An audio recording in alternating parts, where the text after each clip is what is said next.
Good afternoon, everybody. How are we doing? Happy Monday. A brand new week. Hopefully one with another monthly report. Should be the January report coming up, I suppose, on Wednesday, but we'll see what it says. Right, we have plenty to get on with. Mostly gaming rather than chatting. There isn't a great deal to chat about right now. Oh, 7. Welcome. Let's see who's here first and foremost, though. JJ, Sandman, Jet, Ruffy, Country. Pixel, thank you so much for becoming a channel member, by the way. Have some patters. Nope. That's not enough. Hang on. There we are. I still need a spam emote kind of button for that, which I don't have. But thank you so much for joining. Much appreciated. Wheelchock, Arbiter, Skedo, Griff, Badwolf, 07 YouTube, and welcome. And then over on the Twitch, thank you for all the streaks, by the way. You're all a bunch of streakers. We have Deacon, Sandman, Silent Blob, Fragment, Mighty Steed, Coffee, Soldner, Ralph and Loki, Jones, Hexenby, Dendra, Sizen. Scrolling down, Quantum Kit, Joshua, thank you so much. Yes, I will certainly come to your hangar for the thing. Bear Normal, Centurion, it sounds really suspicious. It's absolutely not. Shadow Strike, Trippy, Nexus, JKT, Playing Catch-Up, Mickle, Shepherd, Zero, Jones, thank you so much for the 47-month streak and resub. Much appreciated.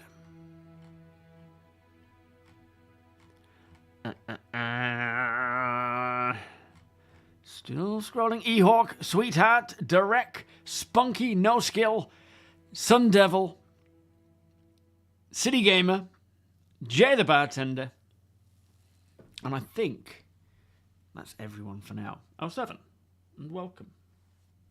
Any thoughts on Ashes of Creation studio implosion announcement, considering it was the next biggest crowd-funded MMO? I didn't know about it, no. I mean, I don't have any thoughts on it because it's sad, because obviously it's a game that I'm sure a lot of people enjoy, but I don't know what the reasons are or anything along those lines, so there's not much I can say about it. Chris, welcome. Didn't sell enough JPEGs, that's it. People know that, you know, we all know there's money in JPEGs, JPEG ships. Marcon, 07. You are more than welcome, Trippy. Still at work. We'll be lurking. No worries. Hopefully we can pass the time a little easier.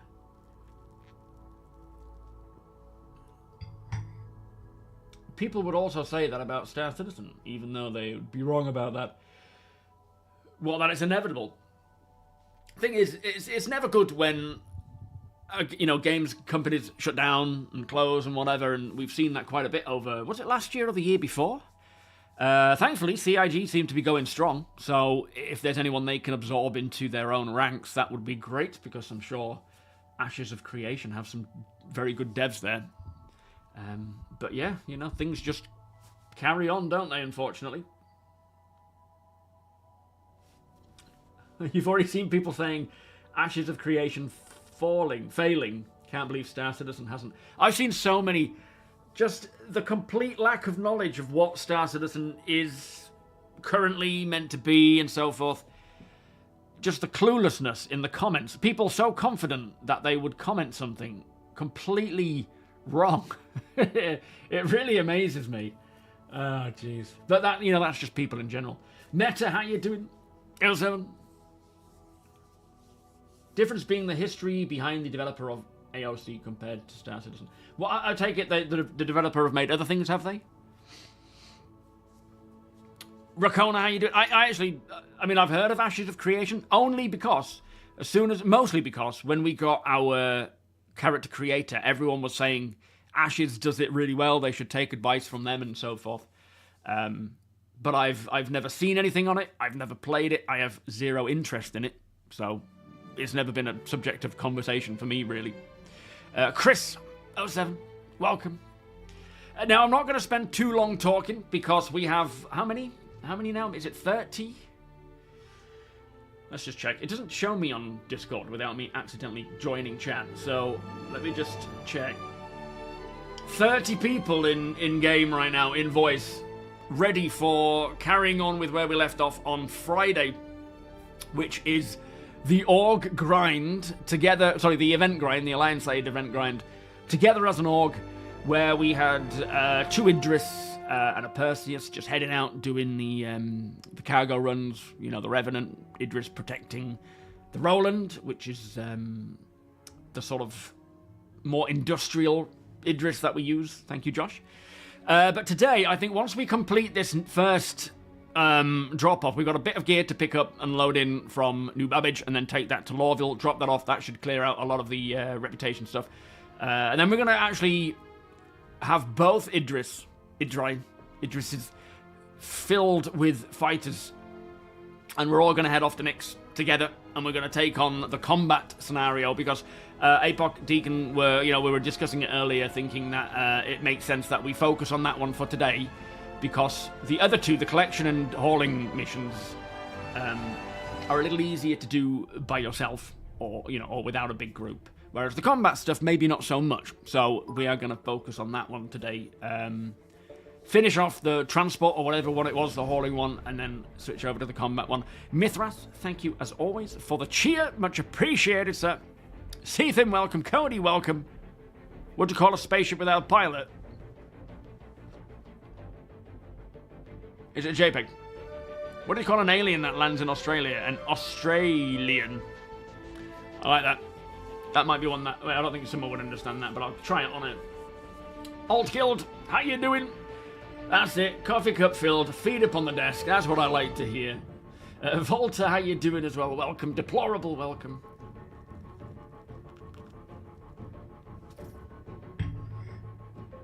You got cargo box syndrome doing the event. I mean, is it as bad as resource drive, though? I can't imagine it is. Dangerous. It depends on... Actually, no, there's no pilot, is there? What do you mean? Yeah, that's terrible.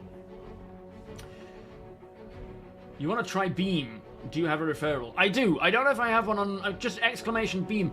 There is currently a beta version that they're testing as well, which brings a load of updates and features to it. So, I don't know when that's set to release, but it should bring a lot of improvements to the already very good Beam Eye Tracker, which is impressive for $30. And I think there is a free trial as well that you can try if you're just wanting to test it first. But I mean, Steam offers a free trial anyway. Maybe I'm confusing with GameGlass, but yeah, Steam offers a free trial of Beam Eye Tracker, or through Steam. So, absolutely try it. I don't think you would be, disappointed with it, but it's always good to try this stuff first off. Tim, how you doing? 07. Is it me or is this music getting super loud? It's not too bad. Not too bad. But yeah, it's you've got obviously TOBII for the high-end version of head tracking. You've got Beam for the price is superb. Either or. I actually need to. Rachel and Summer have been really poorly, like high temperature poorly over the last week and a bit. I think Summer started with it maybe last Monday. Rachel got it halfway through. I've kind of come down a little sinusy. I don't know if you can tell, but I got a sore throat the other night, and I thought, here we go. Now it's my turn, and we're just gonna all three of us just be like out of the game. And thankfully, I woke up and felt fine. But I've still got... I think I'm fighting it off. Whatever it is, I must have more antibodies to fight it off than Summer and Rach do. Or it's going to come in, and it's just going to be as hellish as they're having it. But, yeah, so far, touch wood, it's kind of holding off. So on a night time, I've not really had the energy to do any gaming, to do anything, really. I've just been so tired. Oh, so... Yeah, but is that, Trippy, is that Beam or is that GameGlass?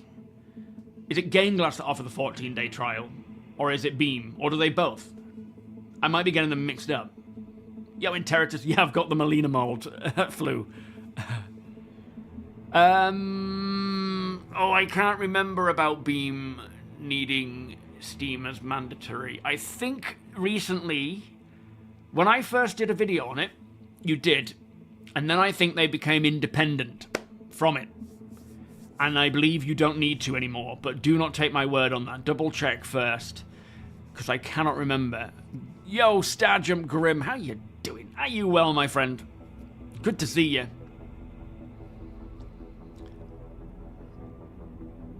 Oh, thank you, Trippy. So that says it on my own thing. Okay, in that case, that's right. Well, I hope.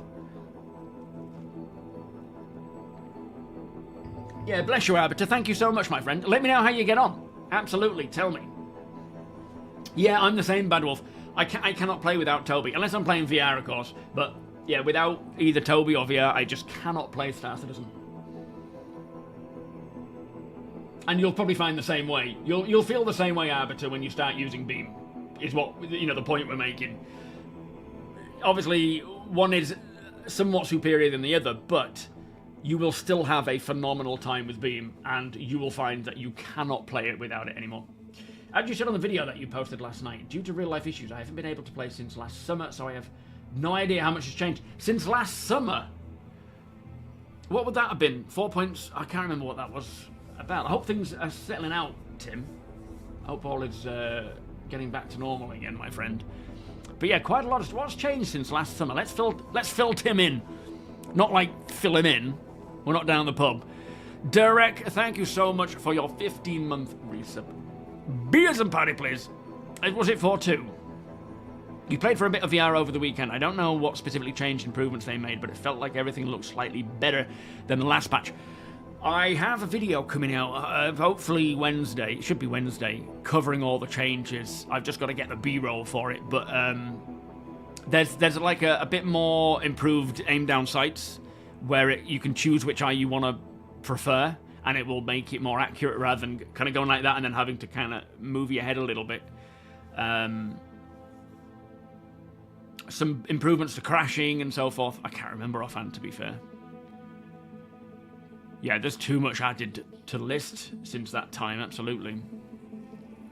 Has anyone... I haven't tried. So, right now, in Star Citizen 4.6, I'm using smooth motion after APOC recommended it, and it certainly improved the overall FPS.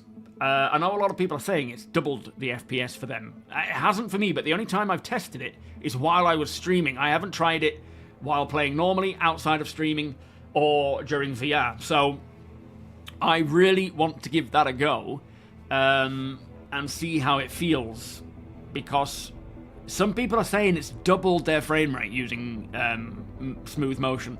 It's NVIDIA only, so you have to have an NVIDIA card, I believe, and you've got to do it through the NVIDIA app. You tried updating to 4.6 yesterday and kept suffering a 50,000 on both drives. And you had to completely reinstall to fix it, Jones. What on earth? What's that, Cody? Smooth motion? Yes, it's called smooth motion. It's basically frame generation, or that's what it is. It should be compatible with the 3060, I believe. I might be wrong there, though. You go from 60 FPS to 20 during FPS combat. It's not necessarily what you're doing that causes the frame rate. It's more about where you're doing it, I would say, more than anything. But, of course, if there are a lot of people firing and engaging and lots of ships around, that will also reduce your frame rate. It doubled it for you, E-Hawk. You get 100 FPS in landing zones. Only 40... Oh, so it's only 40 series and up. Ah, man, that sucks. Yo, Smooth. Talking to Smooth. But frame gen is supported on 20 series and onwards. But smooth motion is 40 series and onwards. Interesting. Exotic Viper, welcome. This patch is like grilling your GPU's diodes. Because of this, really. So let's jump in. I'm going to jump in because there's a lot of people waiting. We're going to crack on. Let's not waste any more time. I haven't even launched the game. I also need to relaunch Discord as watching my face.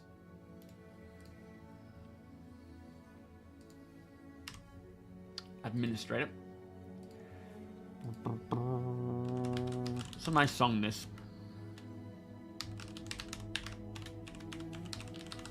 Wasn't this from the Procedural Planets demonstration? I think this was the song from that, wasn't it? Johnny, you're getting an anti-cheat error when you enable smooth motion. What on earth is that about? How strange. Anyone know why that might be happening for Johnny? Where should you start on the news? You've been away for about a year. Oh, mate. My advice is just jump in and get playing. Check the roadmap. Check the roadmap release viewer, and you can see from, I'd say, 4.0, 4.0.1, what's changed. Because I believe you would have been playing during the 4.0 first drop when static server meshing came in, which was a bit of a mess, which is probably why you stopped playing. That's my guess. I don't know, Chris. If it's, I think from what I've just understood, smooth motion is only for 40 series cards and up.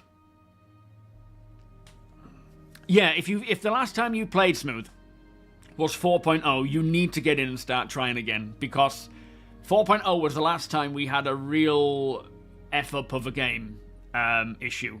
We've had little issues here and there with certain, areas like freight elevators and whatnot. But now it is in a much, much better place. Not to say it's not with its own, issues and problems. It certainly is. Oops, wait for the program to respond.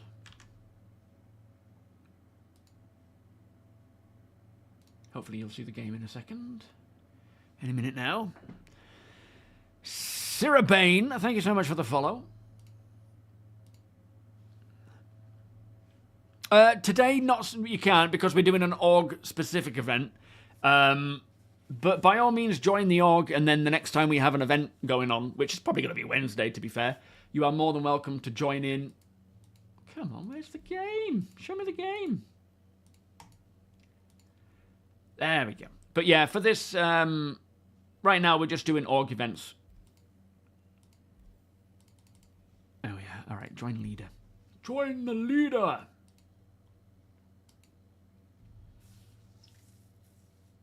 Oh, so you have it for AMD as well. So it might work for AMD as well then, if that's the case.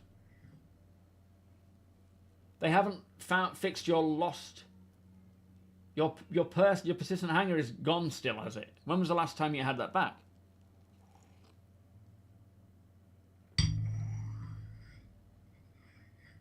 How strange.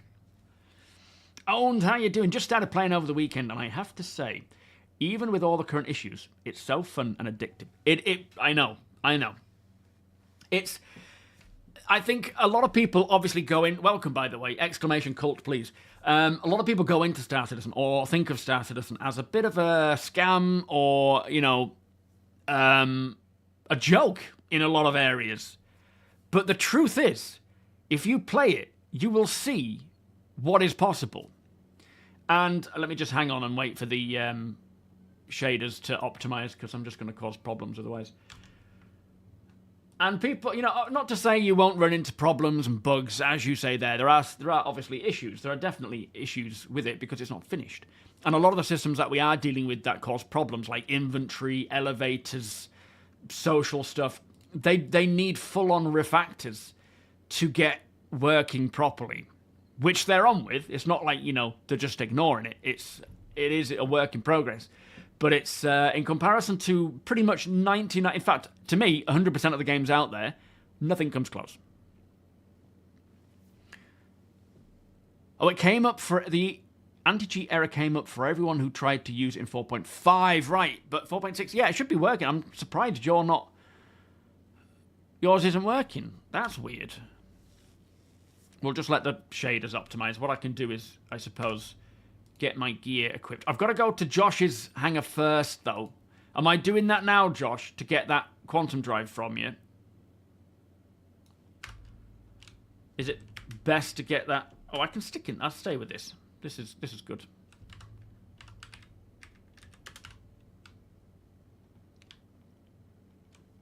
We'll put that on for a little bit. Am I coming to yours? Yeah, there is a crazy learning curve. It's just going to get worse, is the learning curve, to be fair, because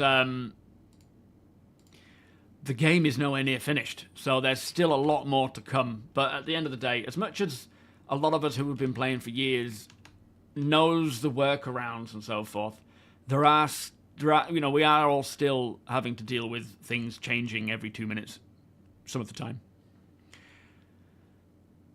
You lost your persistent hanger yesterday as well, Flood. Hopefully it'll come back. Sometimes it does. A budget HOTAS up from the 3D Extreme 3D Pro. Oh, I don't see your hanger here, Josh. Weird. I mean, I would say the T16000s from Thrustmaster, but I've not had a good experience with those. So I wouldn't want to recommend them overly. But I still have my... So my T16000's broke, but my Extreme 3D Pro I still have. I'm not using it at the moment, but it, you know, whenever I had to, like when my T16000's broke, I went back to using my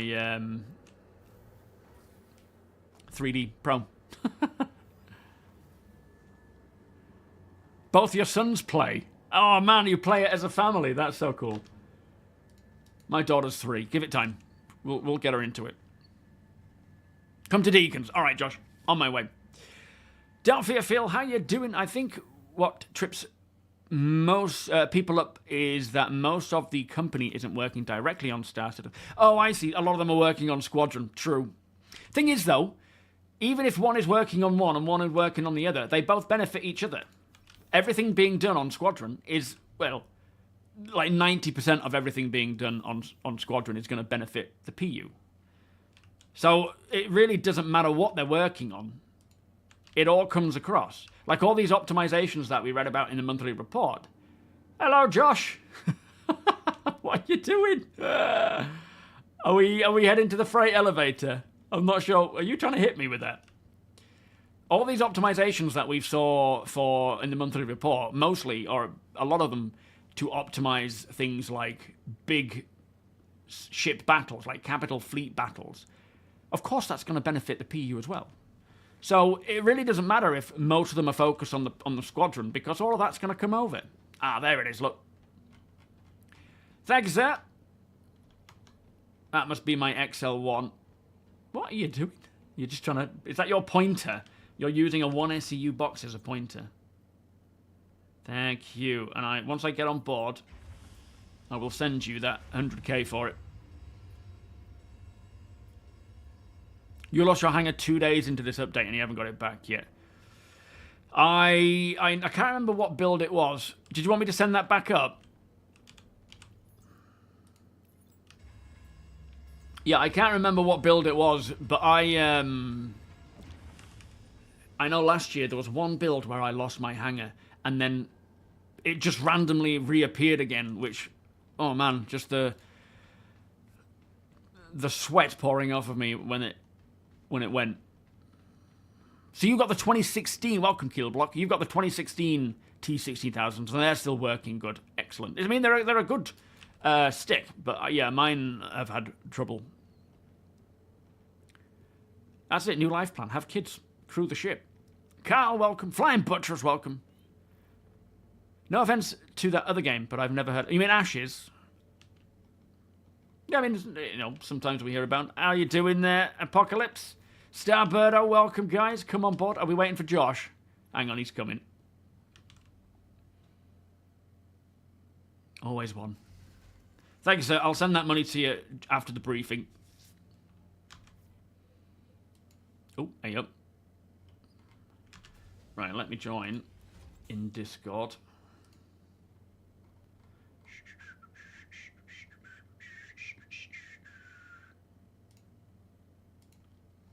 Oh, yeah. The best feature about this briefing room is that we have an elevator directly to it. Almost running out of seats again. Jeez. Are we? What have we got remaining? Yeah. There's 2 seats. No, 4 seats left. Oh, boy. Get some more seats than you cheapskate, Deacon. Ah, tell me about it. Jeez. Come on, Nexus. Send him the funds. Get a bigger ship. Just fill the hangar with jazz. Right. Welcome, everyone. Thank you all again for joining us today. So I think, first off, we're going to be picking up the remaining cargo here from New Babbage, taking it to Lawville, dropping it off, cashing it in. As always, keep an eye on the notifications because when they pop up, and they will be spammed because all notifications go to the same place, whether it's someone joining chat, someone joining the party, or a mission acceptance. So just keep an eye on it. If you see one asking you to accept with the brackets, just spam every single one with left bracket and accept it. Otherwise, you won't get the reputation rewards and so forth. Once we have done that, I believe we're heading through to Nyx to start doing some combat stuff. So I think both Idris will be retrofitted, or at least the Roland will be retrofitted for holding fighters so that we can all get on with that. And feel free to choose whichever Idris you want to go on. While we are airborne and not using the fighters, if you could man the turrets when the situations arise. Hopefully we won't need to, but whichever one you're on, set your spawn, man the turrets if need be. Fighters, go on out when the time comes, when you have word to go out, and make sure that you are keeping your throttle, whatever it's called, limiter down, so that as you're maneuvering around in the hangar, you're not doing 100% thrust every single maneuver that you do. Is that Raz? Is he running late? Get in here, Raz. Come on, pick a seat. 50 push-ups. That's gonna cost. So yeah, once we are done here, after listening to APOC and anyone else, head to the appropriate Idris, either the Roland or the Revenant. I believe they are the only two ships we're taking out to date. I could be wrong, but APOC will fill us in on that one. And set your spawns. Other than that, let's have fun. Let's try and grind through this event as much as possible together. And APOC, over to you, sir. Yo. I did it dumb.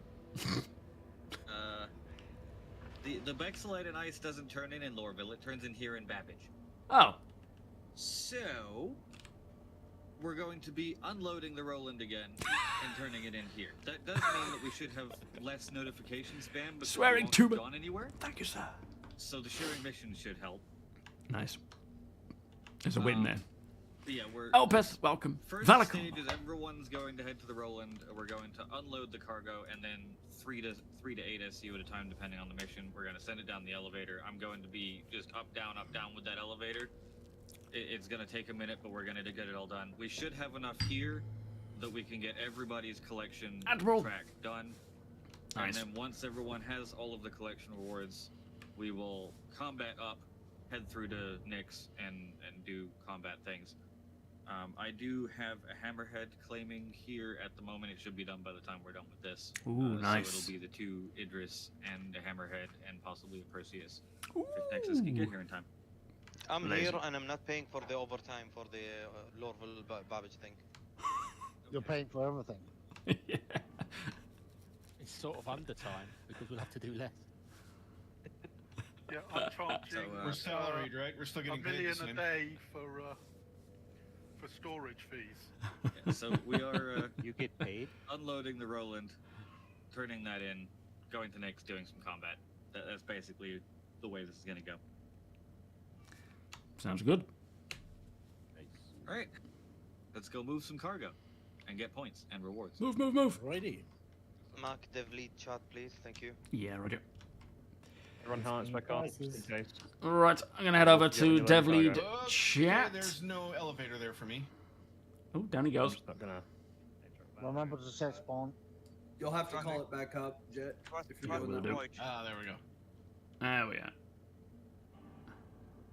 SMB Com. Is that you, Nexus? SMB Comms. Yeah, how do you like the new account? I made it specially for Have you got a brand new account just to provide comms? That's nice. Yes, I take my other job very seriously. You do, yeah. no. Please set your spawn, thank you. I will do. Remember to set your spawn before you leave. It's a new Revenant. Yeah, will do. Hello, Soldner. Looking very fly, my friend. Look at you. Oh, blimey. That one just appeared. In fact, I'm on the right deck. So, yeah, cracking on, as always. I would say Star Citizen has a big learning curve. If you are brand new to the game, there is a massive learning curve because you've got all the flight stuff, the controls. You have this way. You have mining, salvage, quantum travel, navigating through everything, engineering now. There is a big learning curve, but it is going to get bigger. You might need to update your key bindings. I wouldn't say too much, though. It shouldn't be too drastic since July. Although we do have a few other bits in now. Yo, Shaq, how you doing? No PC anymore? You've got a TOBII, but you've got no PC. That's annoying. What happened?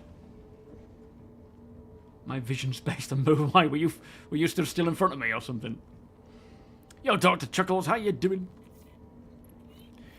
Typical military ops. Dig a hole, only to be advised that the dirt you removed has filled up your sergeant's favourite hole that you now need to remove. We're not that bad. I wouldn't get someone. I mean, I probably would get someone to do that, to be fair. Hello, Deacon. How we all going? Yeah, I think... I don't know how many... how you doing, sir? I don't know how many combatants we're going to see in the next missions, but between two hammerheads, potentially a Perseus, and hammerheads, I think we'll be fine. It is kind of overkill, but it's still a lot of fun, and I will just be floating between everything, seeing how it all goes.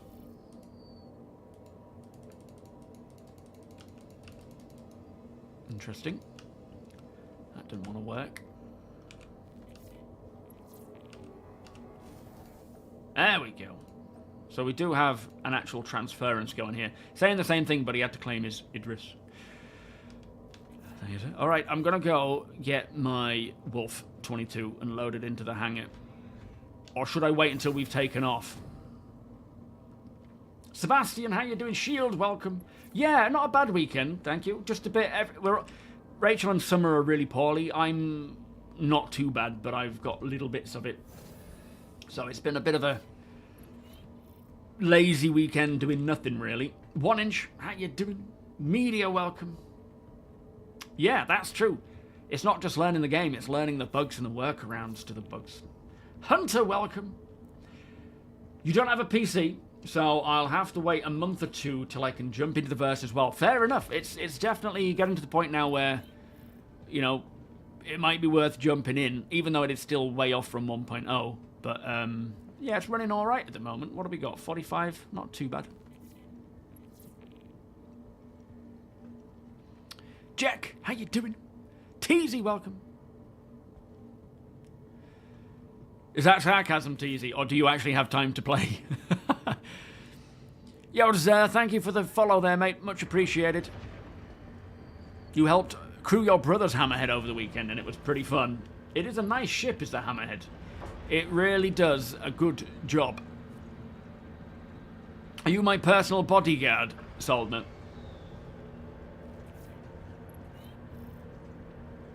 Yes, lamp works from outside the ships, technically. I don't know if you can see it completely outside the ship, but if you are facing on an angle where you actually see inside, then you will see it projected there. I personally think it should illuminate the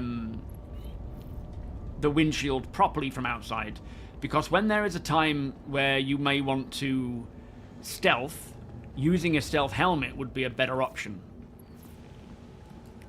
Okay, start. We've got spam things coming in now, so let's just accept all these missions.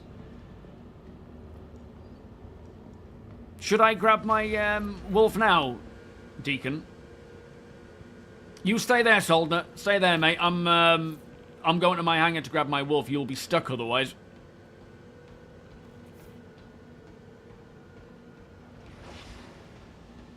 I feel like it'll release. I think they should release Squadron on consoles, if it's possible. I absolutely think they should. It'll draw a whole huge player base into PC gaming and the game itself. You'll go to load in the Revenant. Deacon will wait for you outside. Okay, nice one. Thank you. But yeah, the...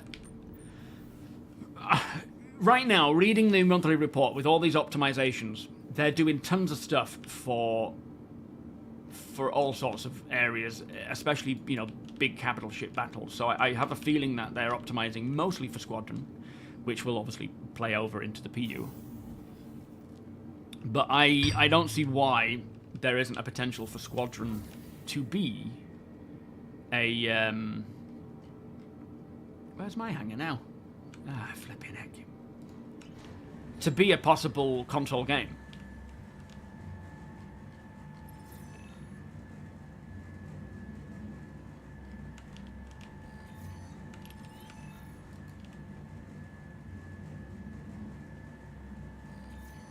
Oh, so you actually have time. Oh, that is good timing then. 100%.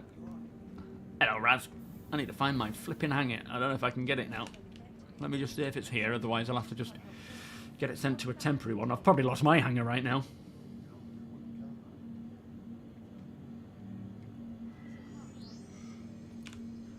Taking a bit of a beating, I think, server-wise. It's not too bad, though, to say it's at 29-28%.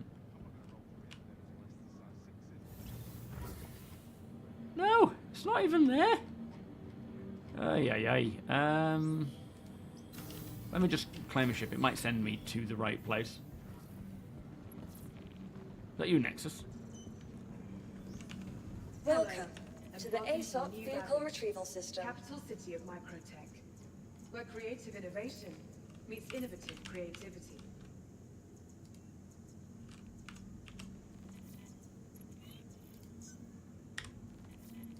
Your insurance claim has Alright, been 2 sent. minutes on it. Thank you.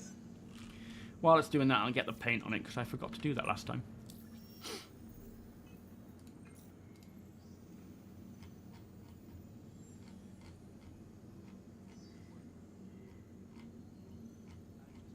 Where is it? Or maybe I can't do it yet. And welcome to New Babbage. No, okay, it's a bit early. City of microtech. We'll give it the 2 minutes. Meets innovative creativity. Where is the store where you can buy All right. It was all nice the chatting with bits? you.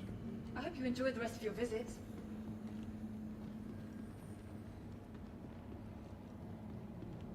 I thought it was supposed to be here. Because they did have it here when they on the PTU, but it's not here now. Yo, Magistrate, how you doing?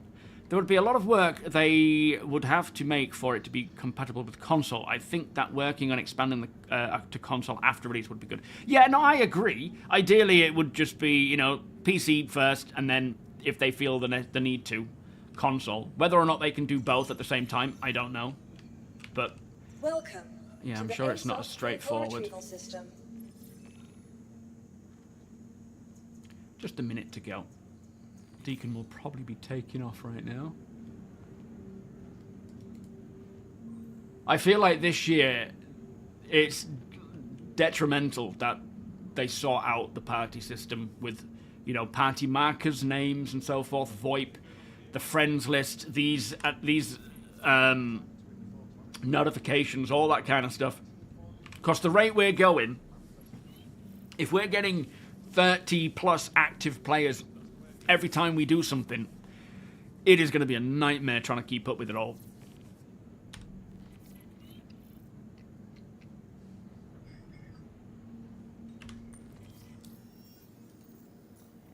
Hey, what's up? I don't know how people can live in Orson full time.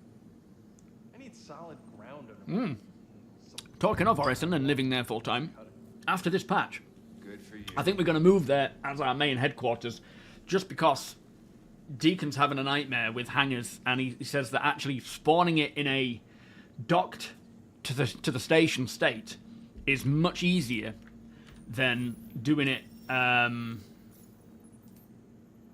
with a hangar, because it ate the ship the other day after our last stop. Oh, there it is, Rift Walker. Oh, I like that a lot. That's nice. All right. Let's get this and get going. To the ASOP Vehicle Retrieval System. Vehicle selected.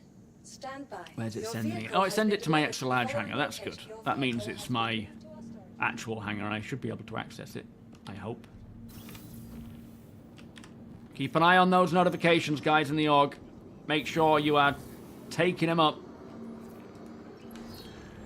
Otherwise, you're going to miss out on all the benefits. Oh.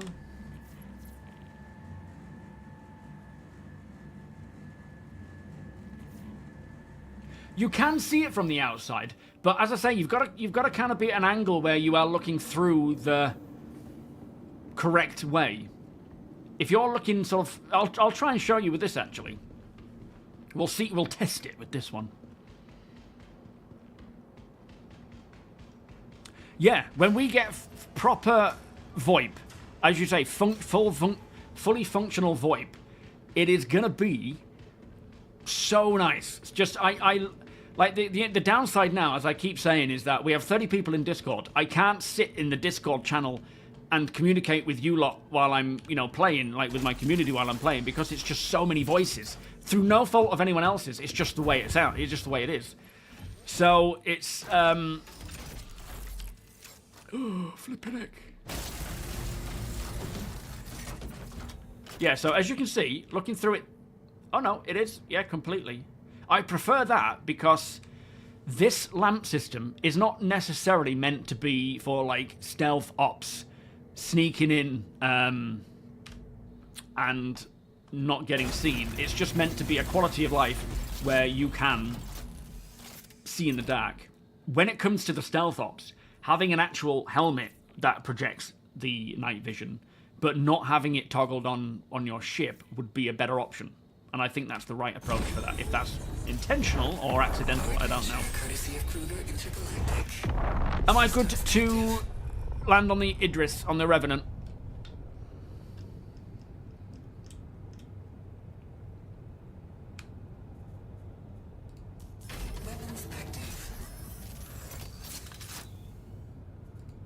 Revenant is in a queue. Give it a sec.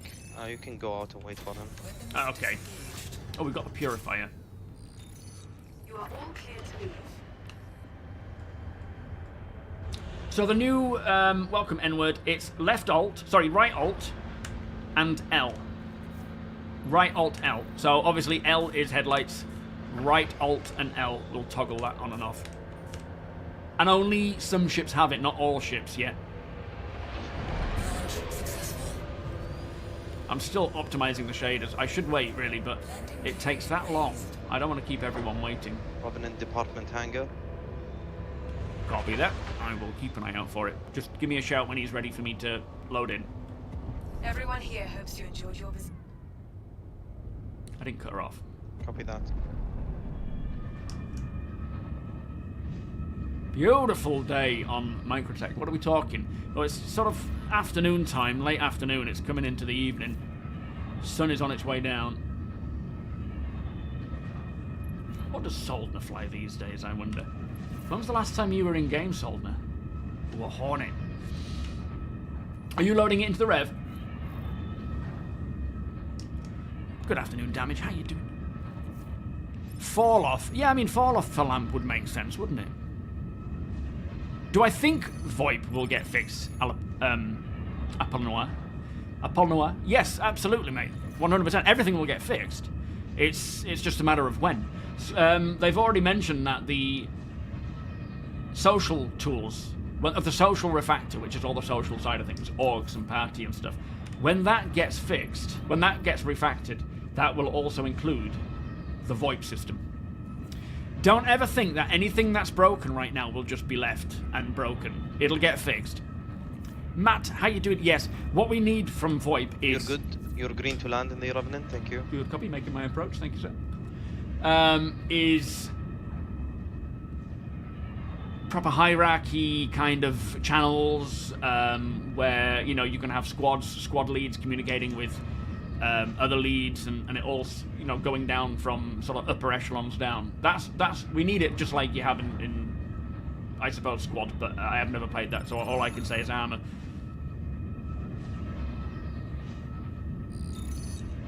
Is that Deacon?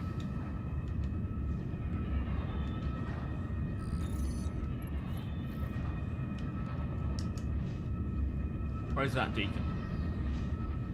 That's a Revenant, but I mean that's an Idris, but I don't know if that's Oh, that's Deacon. All right, there we are.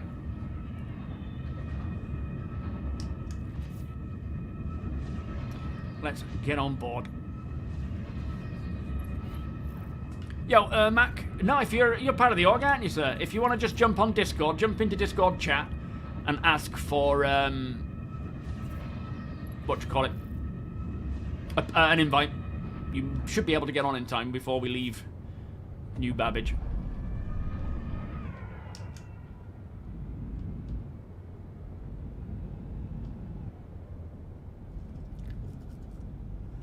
Are you coming in, Solder? We should have room, I think. Oh, it's the worst time for it to hitch like that.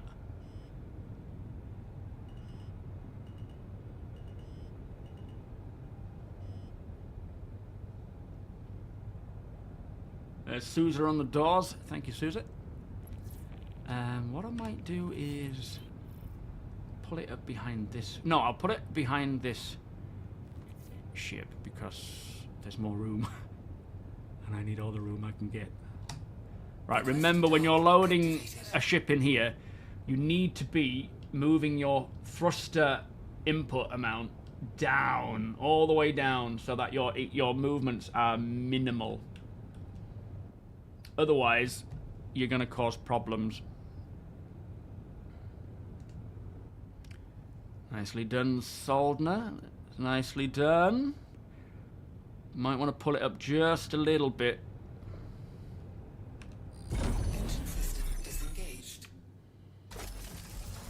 Just so we can fit more in. Deacon _Frost TZ. This is an org-only event, and during our when we're in the middle of an operation, we don't accept new members just purely because it can get overwhelming having to do everything, and we have an onboarding process. So if you're not on the org already, you can't join in on this one, but you're more than welcome to join in on future ones. But yeah, add Deacon there. DECAN _FROST. There are others out there, so do not send it to the wrong one. All right. Whoa, Stabada, whoa. I am off to the bridge to chill out while we... Oh, I must send some moolah thingy's way as well. Joshua's... Oh, no. Josh, am I sending the 100k to you, or am I assume I'm sending it straight to Nexus, am I? Warblade, how you doing? Yeah, I know, but I really should be more patient and just let the shaders optimize. It does a much better... It's so much more beneficial. Which character is buying the thing? Oh, it's me, Mac.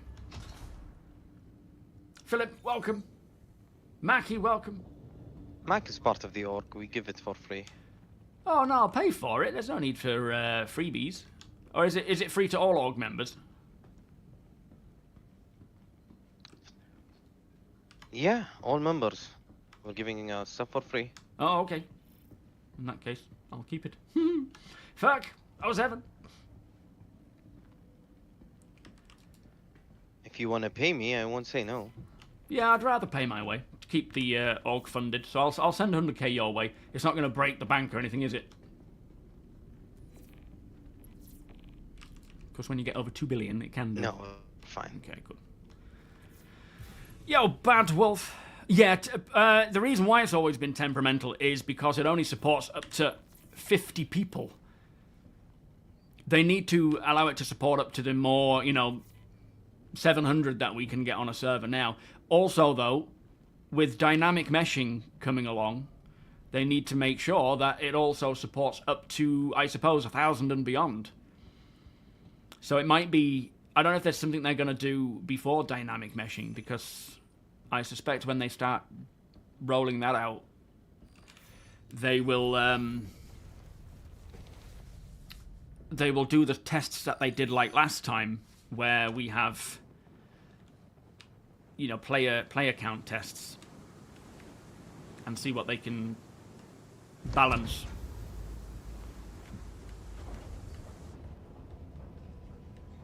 Very nice, very nice. Look at all these hornets. Hornets and wolves.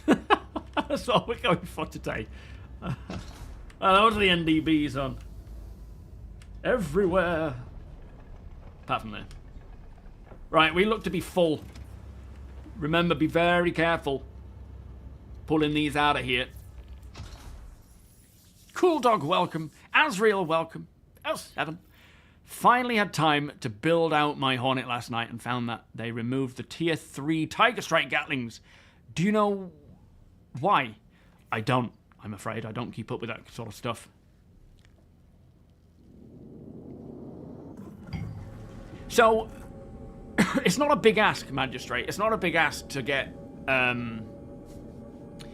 VoIP like that. It's what they want. See, so the thing that Chris said about VoIP is he wants it to be better than any other third-party option out there. Well, not better than any third, but just the best it can be, so that people feel less inclined to use a third-party VoIP system, feel like they're missing out if they use so. Of course, some people, to completely keep their comms safe, will use Discord regardless. But he wants people to feel like they're going to miss out on the quality that they can provide with VoIP, with directional VoIP and, you know, helmet VoIP over comms and in-ship comm systems. He wants it to be the very best in terms of support and what it sounds like, so that people feel immersed and feel like they're missing out if they're using anything else. They will absolutely make it the best it can be. We just need the back-end systems to support that first. Yo, Senna, we're doing an org-only event right now, but you are more than welcome to join the org, but you won't be able to take part in today's event, I'm afraid. But if you do join the org and join our Discord, keep an eye on the events page. We'll be doing this mostly throughout this week and next, I would think, because there's plenty of org things to do. I mean, when crafting comes along, the org is going to have just insane amounts of stuff to do.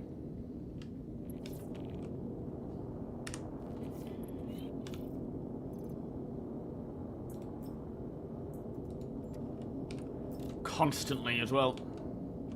There's going to be a lot of jobs going out for, we want to build tier 1 or tier 3, whatever the best tier is, versions of everything. And so we will need all those resources. We will need them refining. We will need them gathering and delivering. And then crafting, and then those crafted items being delivered as well. It's going to keep us going for a long time. Well, yeah, he wants to integrate Spectrum into the game, doesn't he? Which is basically just, I suppose, adding it to your MobiGlass. I wouldn't say it's a tall ask. They know what they're doing, and they know that they need, what they need to do. It's just a case of it being a priority. They need to acquire Discord. It's better for them to build their own bespoke system to work for exactly what they need, rather than, us relying on a third party that isn't technically designed for Star Citizen specifically. Of course, we can use it, and we benefit from it, and that's why we're using it. But once it's all in-game and it supports orgs and friends and affiliates and so forth, then that is going to be even better.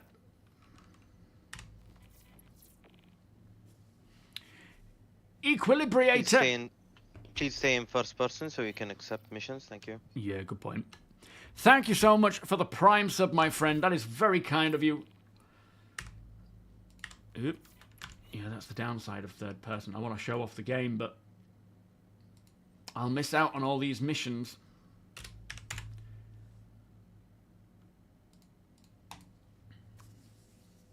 I do have a question here. How is the overall feeling of making the mule an actual forklift?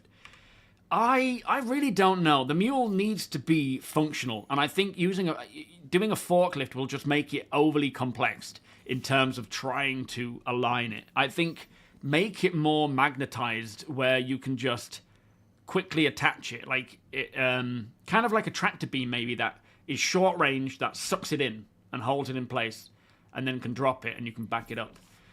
Because otherwise, you're going to have a real pain in the ass trying to like line up the pallets and pick it up versus just jumping out and using a tractor beam, you know. Well, Tier 5 is there just for ships, aren't they? I think Tier 3 for items, but Tier 5 for ships. So the higher the number, the higher the tier, the better the quality item, I guess. Yeah, that crafting bench is a nice little reward, I guess.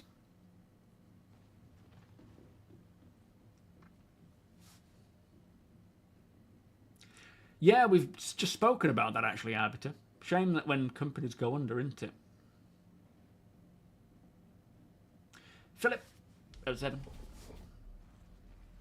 Fudge, welcome. No, it's not very buggy. There are still a lot of bugs, but I would say from a year and a half ago, it is night and day different. When, at the start of last year, when 4.0 rolled out with static server meshing, it was a bit of a nightmare with a lot of accounts having trouble joining and so forth. What on earth? I must be on an angle. And since then, so when 4.0.1 came out, it kind of fixed the issues with that, with server meshing, which, you know, it's new tech, it was just teething issues with it. And since then, it's become so much more playable. This year, they have focused, last year, they focused on playability, stability, quality of life, just making things run smoother and better. There are still bugs, there are still problems with certain systems like inventory and so forth, but there are plans this year for those to be fixed as well, while also rolling out new features and keeping that quality of life going. So I would certainly say there's if you've refunded it, so you no longer have an account, there is a free fly happening this month for Coromore, which I suppose is around the sort of 14th. I would certainly suggest downloading it again, trying it again, and seeing how you feel about it, and seeing if the issues that put you off, that you know made you want to refund it, are still present, or whether it's in a state that you want to play it. There is no better judgment for what Star Citizen feels like. What you know, whether you want to play Star Citizen or not, purely more than just jumping in and trying it and seeing if it keeps you going. If you're having fun, stay with it. If you're not, stop playing. Whatever, how you doing? Been watching my videos on YouTube since I started making them and never clocked the org name. It's SMB org. Thank you for watching, by the way. In fact, you can all thank Tactical Advance for my org, really, because it was his idea. I was very much like, I don't have time or knowledge to make one. And he was like, you just got to do it. You just got to make one. So I was like, fine, I'll do it. I hope he's doing all right. It'd be cool to see him come back. He was one of the first creators I started watching for Star Citizen. Nightmare, how you doing? Welcome. Crimson, welcome.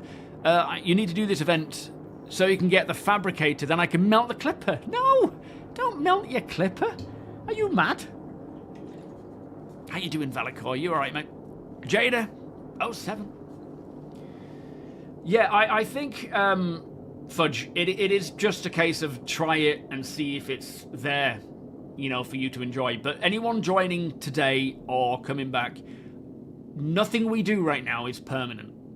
When 1.0 comes along, whenever that'll be, 2-3 years, it might be more.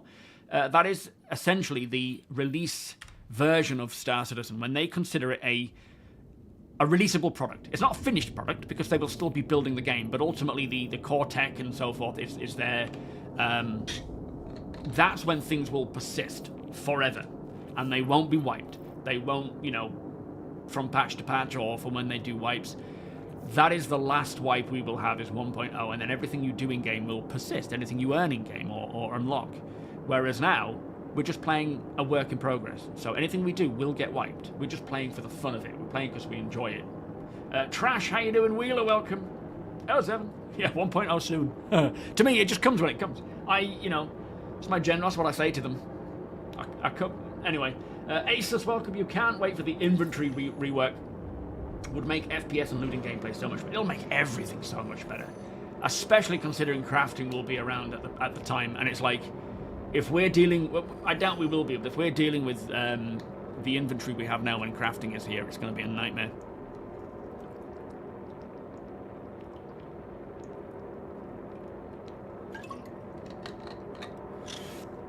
I think that's the intention, Chris, is the idea of the mule having those arms is to be, like, that's what it was supposed to do, is to pick up a box. But I just think with the way that hauling, you know, what do you call it? Tractor beams and cargo, what do they call them? Clamps and whatnot. The way they've gone, the mule is just kind of pointless right now. Except for the Daymar Rally, which is a lot of fun watching it. That little thing can move. Facemaker, how you doing? You didn't like the clipper? Blasphemy. I turn you, Dendra. Apoc, no! You can't be amongst those people. It might be as good as a bomber. Yeah, it's got a lot of wing space for it. Oh, I do apologise to the org on the last op.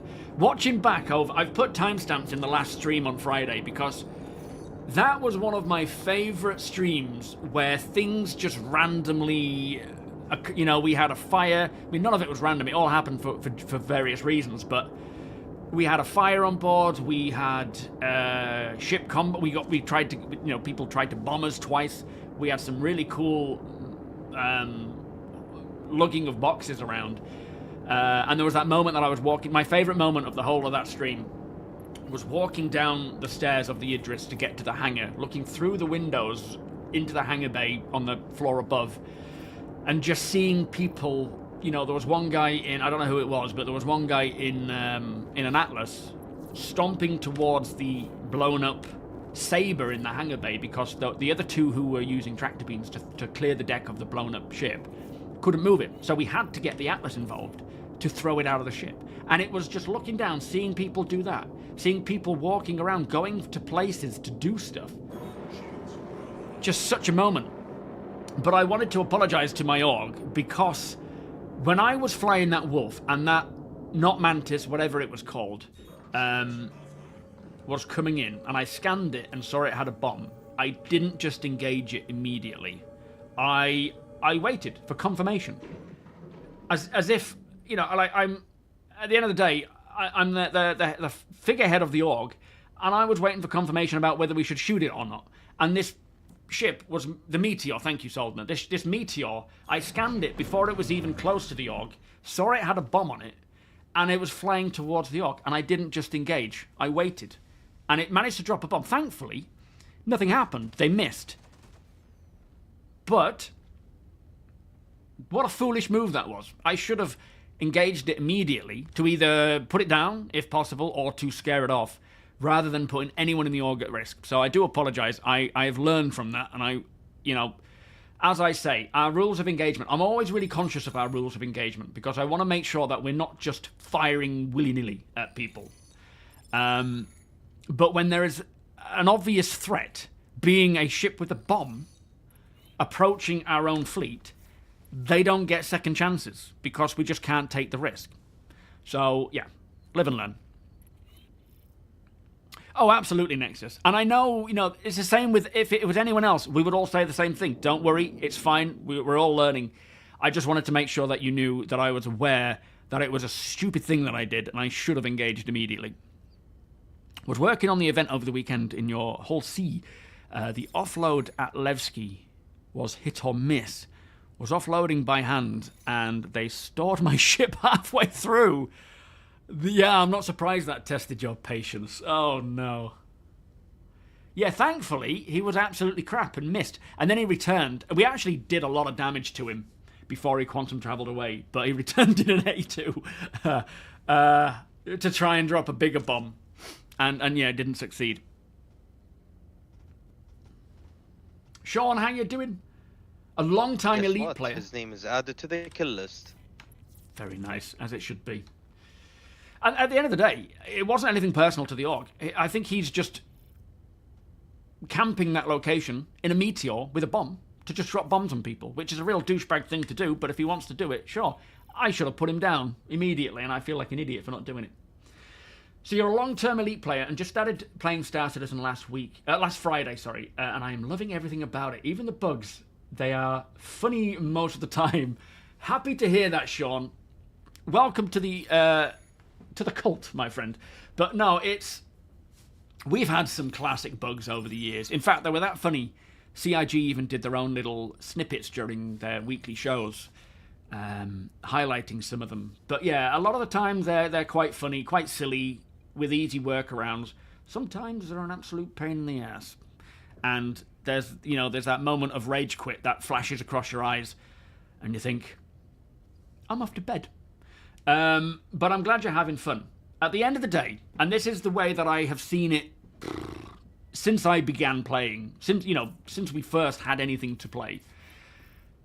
If I'm having this much fun in a game that isn't finished, more fun than I've had in any other game, completed games, games that have been out for years, DLC and all that kind of stuff.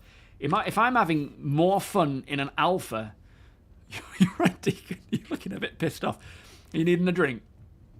Then what is it going to be like when it's done? When it's finished. That's one of the main reasons why I stay, is because it is like nothing else out there, and I just cannot get enough of it. Yo, King Beer, how you doing? You've not been in game for a long time. Has the Vanguard Harbinger had a rework? Define long time. I don't think so. I don't think the Harbinger has had any work since its first launch, aside from like little bits here and there to kind of just add where they could. But I don't think we've had anything significant. It's not gold standard, is it? When was the last time you played though, King? Can you please check your progress in the journal? Thank you. Yeah, will do.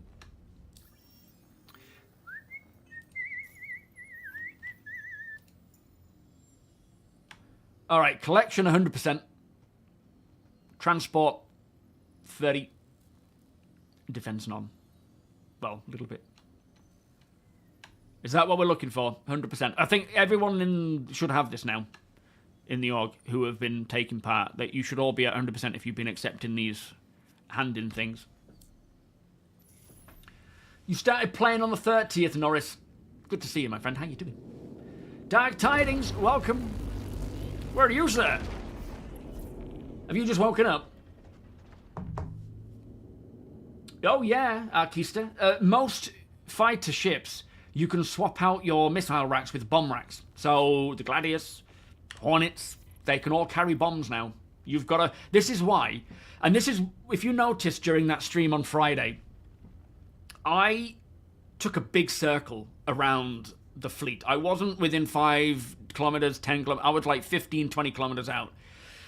Because firstly, they like to hide out in far out so that they can make a quick approach. Thanks, Tanks. Thank you for the follow. Much appreciated. And you want to have enough time to scan them so that you can see what their loadout is to help you determine whether or not they're a threat or not. So, considering most ships can now carry bombs, it isn't as simple as, oh, here comes an A2. The minute you see it flash up on the radar, which is quite a long distance, you can just start engaging it. You know why it's there. Any ship can kind of carry them now, so you have to scan them. You have to be alert and aware. Yeah, Star Citizen is a game you've always wanted. Same here, Crimson. Are the hangar overlaps happening still? I wonder if that's more to do with, persistence needing improvements. What's happening? Are we waiting for someone to catch us up? Or are we trying to laser open the jump gate? Is it broken? Jedi, how you doing? Named Protocol Gaming, welcome. Sorry, Nexus, I just noticed your comment there asking me to check. Yo, Lethius. Yeah, I know the overlapped hangars were happening in like 4.5. Thankfully, I've not seen it in 4.6, but it's still clearly happening. Oh, we're waiting for the rest of the fleet.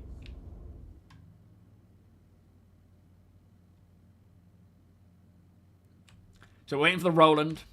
Who are we waiting on? What's our fleet today, Nexus? Is it Revenant, Roland, Hammerhead with APOC, And a Perseus? Or are we not taking Perseus? Are you taking the Perseus? Oh, definitely, I'm bringing the Perseus and multiple fighters. Nice, okay. Have we got a fully crewed Perseus and Hammerhead? Or is it a skeleton crew for now? Hermes landed on you. Oh yeah, I've seen it with a reclaimer. Yes. We are currently having fights about the chairs in the turret as well. Fair enough. Take it in turns. So they're trying to figure out who's going to sit in what seat. Yeah. Thank you, Deacon. But yeah, I remember I was... Currently, I'm taking bids for my turrets. You're not charging them to the Orc Bank. I remember doing something in my hangar, and it was only with a small ship, and then suddenly a reclaimer, a ghost reclaimer, flashed into view, and it immediately freaked me out. Thankfully, there was no reason for it, but it is what it is. You've completed the event, have you, Damaged?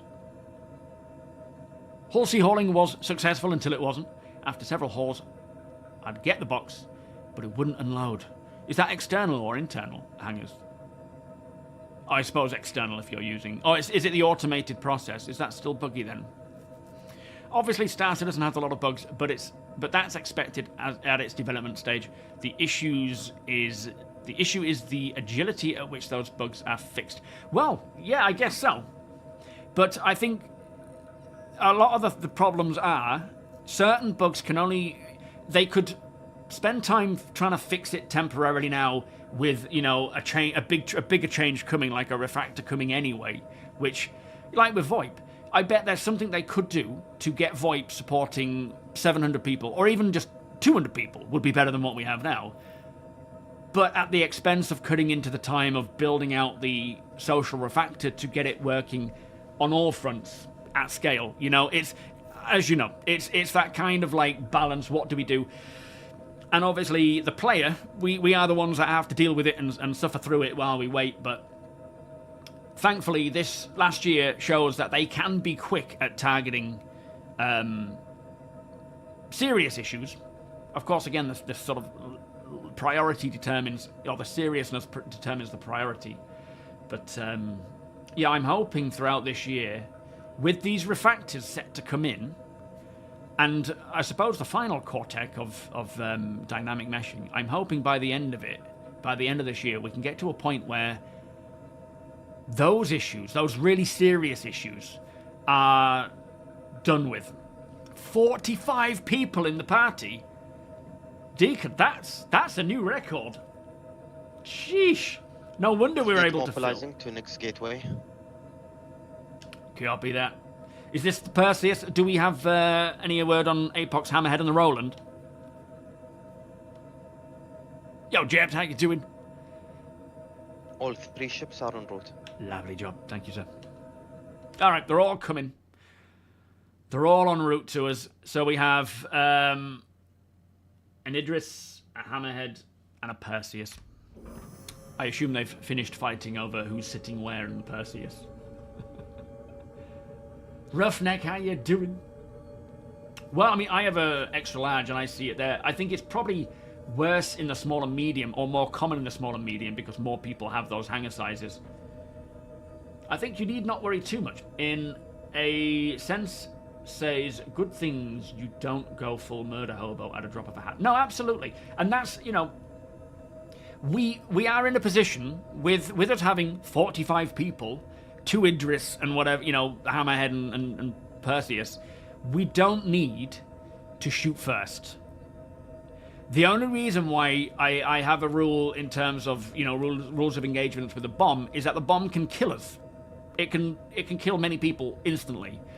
If it's a fighter or even, something a little bigger coming in, we don't engage immediately until we are sure it's a threat or, it engages with us, even if it's not a threat, because we don't have to. We can have that time to gather more intel, to make a decision, because the chances are it's not going to cause too much of a problem.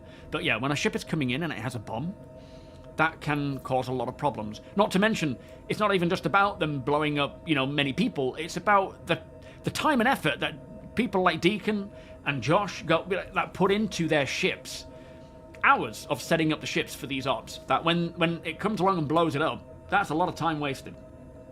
And it's not fair on them. So there are certain circumstances where we will just shoot first and ask later. But in most circumstances, our rules of engagement are shot once we're fired upon, or return fire rather than start.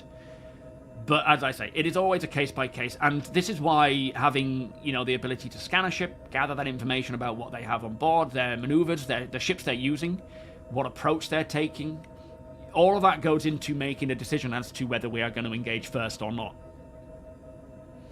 Yo, Twiz, how you doing? Yes.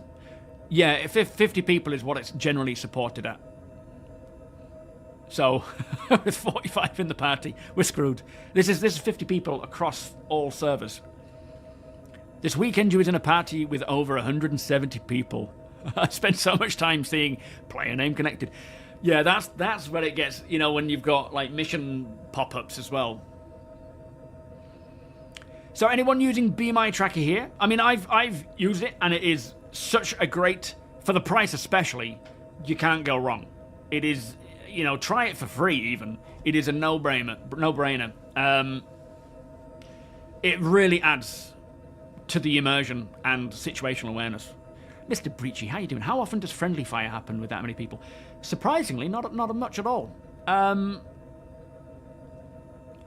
only time it really happens is when we desync, for example, and you might be coming into land inside the hangar or flying in formation, and you get a big lag spike or a bit of desync, and then suddenly the ship that was approaching the hangar is now inside the hangar and sort of mashed with many other ships inside the hangar.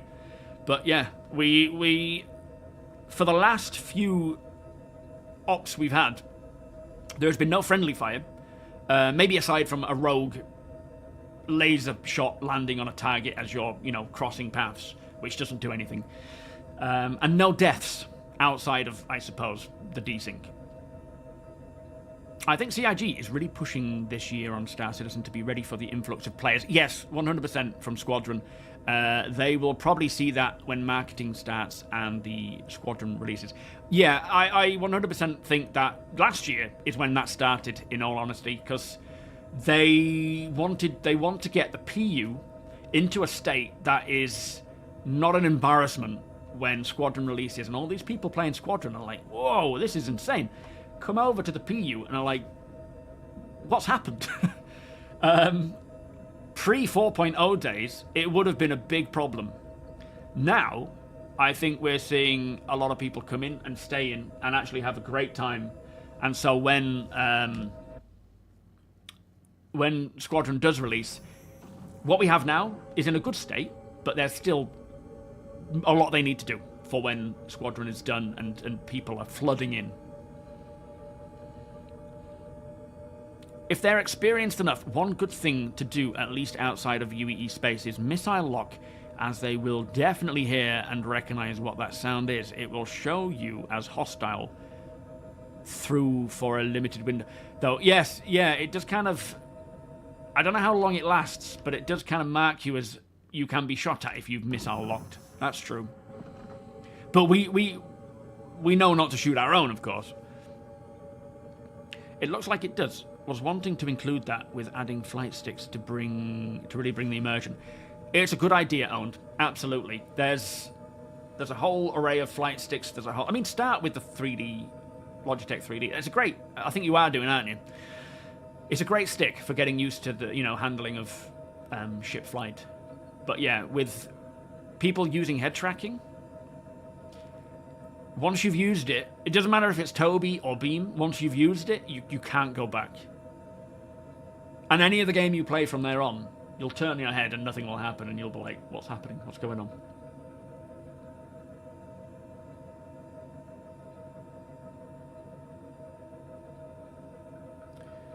You met me and have decided whether I stink of mouldy cheese socks or not. You what? By all means, join, join whatever. You're more than welcome, sir. Duke Star, welcome. Happy Monday. Some citizens just like to see the first burn. Absolutely. Or are you working, Dark? Oh, no worries. Yeah, I'm looking forward to getting the Space Marines back out, fighting all the good fights. Dark Tidings is our Squadron, no, not Squadron, Space Marine Divisional Lead. When do you think Squadron will release? Probably Q3, Q4. I personally think it'll be mid this year, sorry. Like May, maybe a little later, summertime this year. So Q2, Q3. But yeah, I don't know. That's just an opinion. Wildcard, how you doing? He was watching a YouTube from Avenger 1. He claimed the fundamental design of ship-to-ship combat is wrong and 2 light fighters can put down a capital ship. What do you think? I think that is still an issue where small ships can... I mean, I don't know enough about it, but I certainly think that there is an issue where small ships that aren't intended to take on capital ships can do more damage than they should. I think a lot of that is, though, due to the lack of Maelstrom, the physical damage system, with genuine penetration values and so forth, shielding, ship armor. I think, and also the monthly report spoke of, it's more of just where we are right now, rather than where it needs to be. And the monthly report spoke about ship ballistic calibers, so having various calibers per ballistic weapon sizes for ships, which will... oh, here we go. Look, here comes the Perseus, sorry.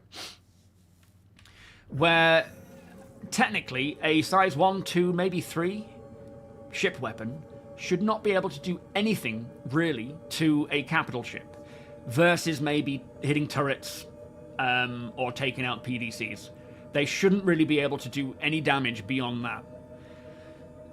So it's... The trouble is, we don't have the new flight model. We don't have Maelstrom physical damage, which means we don't have armor. We still are having engineering work underway. So we're still far off from Star Citizen being in a place where it needs to be. But that's not to say it's not going to get there. Of course it will. It just takes time. Space Count, thank you so much for the donation there, my friend. How are you doing today? Boop. What's going on here? Why is my controls not working? There we are. Thank you so much. Yeah, I have some of these.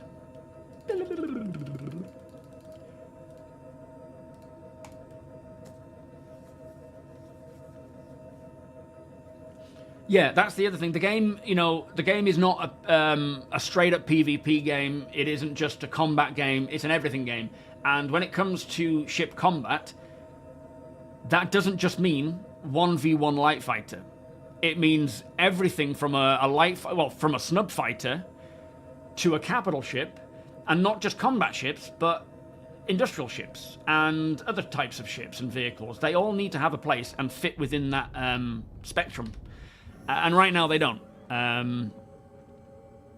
So it's a case of making sure that every single scenario and type of engagement, whether it's pure combat, PvP, PvE, 2 different vehicles, 2 light fighters, 2 capital ships, you know, everything needs to fit in a role and play its part. And right now that's not the case. There's still a lot of systems that are needed to make that so. Which we should see a lot of that coming out this year. Nothing on Maelstrom this year that I've heard, but that's not to say it won't roll out this year. Another 8 years should do it, yeah. Pacifier, how you doing? Welcome. Smev, welcome. Balth, welcome. The amount of times I play other games and move my head expecting it, yeah. I do it also. It's ridiculous. I look like an idiot. Yeah, no shade on other content creators, but some of them are still stuck in a meta when it comes to certain scenarios, and the ego excels their knowledge base of what Star Citizen is. But it's, you know, not to say people like Avenger 1's views aren't important. Of course they are, especially when it comes to 1v1. But Star Citizen is bigger than just the 1v1 you know, light fighter combat arena. Everything needs to be considered. It isn't about one or the other. Beating your Nexus. Happy to hear it, Space Cow.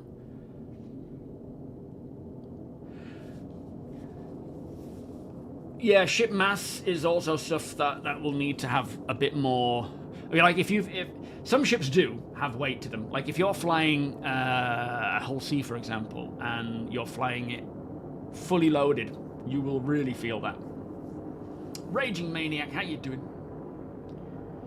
Armor degradation, as in like what we have now with the armor pip on the engineering screen. Show the progress bar. Hang on. I've completed the... What's it called? Completed that one. By a ways. We're still at 30% there and nothing on defense apart from the 450.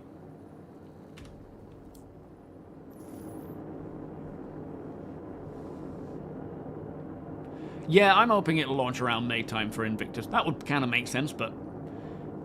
It's all about when it's ready, right?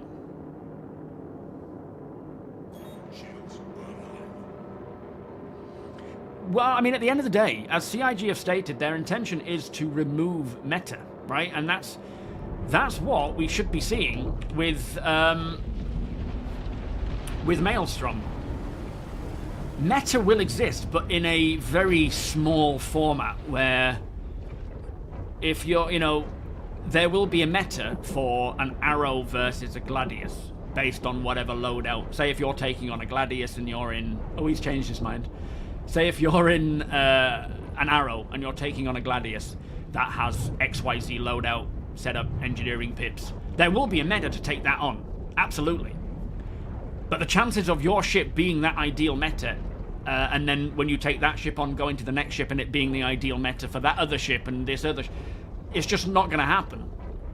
This is why a lot of ships have their intended role, and where they will excel in certain circumstances. And that's why intelligence is important.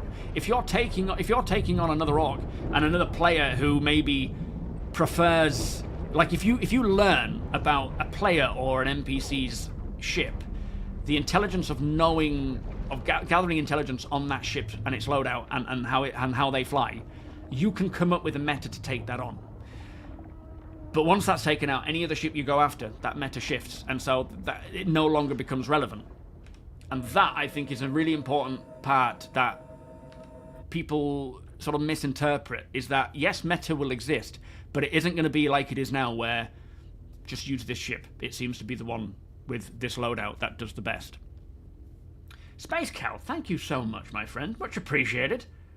A lot of people are constantly trying to say the game is something that they want instead of what it actually the game is. Yes, and, you know, understandably in a lot of circumstances, people want to enjoy their aspect of what it is, which makes sense. You know, that some people really like this or some people really like that, and they spend a lot of time learning. But it's about the grand scheme of things. It's about everything, not just that small snippet of the game. It needs to handle all of it. And that's where the difficulty comes in. Because you can't just have, you know, of course they can make a flight model that is perfect for light fighters. But the problem is, how does that impact medium and capital ships and haulers? And it's just not that simple. Taron, how you doing? Welcome. Smashy, welcome. The way you thought about giving the light fighter lovers their space, so to speak, is if we ever get to the point where these larger ships can't come down to a planet and have to be left in space, and then deploying the fighters to go down an atmosphere. I mean, technically, that is one scenario where light fighters will be very beneficial, is maneuverability in an atmosphere, because they are more like traditional aircraft. They're lightweight. They have, generally, you know, flaps and ailerons that are... Have you all been pushed back? Bit early, guys, I think. They all have... they have a frame that is designed ideally for atmospheric flight. So, yes, in certain... And this is the thing. every single battle we get into, whatever that is, you know, I was saying about how this ship will be ideally suited for taking on this ship if it has this loadout. Every battle will suit certain types of ships. You see a capital ship, you might want to bring an Ares. You see an Ares, you might want to bring a heavy fighter or a medium fighter to take it. You know, to outmaneuver it. There's all these different things that need to be considered, and that's why there's never going to be just one perfect thing to go for. There's never going to be a single meta to rule them all, because there is so much to it, to Star Citizen. That's why planning ops takes a lot of time and effort to think about what is the ideal thing to use. Time of Chaos, thank you so much, my friend. Beers and Patty, please. Beers and Patty. Exclamation DEF, I'm getting confused. How are you doing today? How was your stream? Grin, welcome. Riddick, welcome. I'm doing fantastic, thank you, mate. By the wobbly sword. Slip, welcome. Orion, how you doing? If you completely ignore solo players and small groups of friends in the game, you'll lose a huge... What? They're not ignoring solo players or small groups. They're trying to cater for everyone. And eventually they will, right? That's the point, is they need to cater for solos, need to cater for huge org combat battleship fights and so forth. And that's what they're doing. A lot of the actual solo stuff that'll cater for solo players or PvE players and so forth is instancing. It's not, they're not ignoring one group and, you know, focusing on the rest. It's just certain patches, certain missions focus more on one, other missions for the next patch focus more on the other. And no matter what releases in every patch, the subcategory who don't get content complains. Like, you know, like we got industrial missions, we've had solo content, we've had large scale group content, and no matter what comes out when, someone complains that they're ignoring the other group, even though they've just had something the previous patch and so forth. It's just a time thing. It's just a time and scale thing. Methodical, thank you so much for your Prime sub. Much appreciated, sir. Beers and Patty.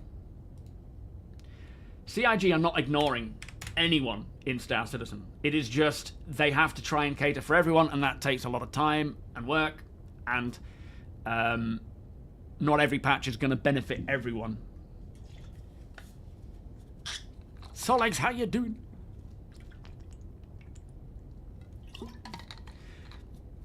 Right now, I wouldn't say multiplayer is essentially a lot of solo players doing their own thing. I would say it does kind of cross. And when we have the economy and crafting and being able to trade and jobs boards where you're, even if you're not playing directly face-to-face with another player, you're still going to have a big impact on solo players. So, for example, as an org, if we are in desperate need of a certain commodity that we can't get hold of, which is unlikely, but, you know, for example, we might be like, oh, we need to get some Janolite, we can't find it anywhere.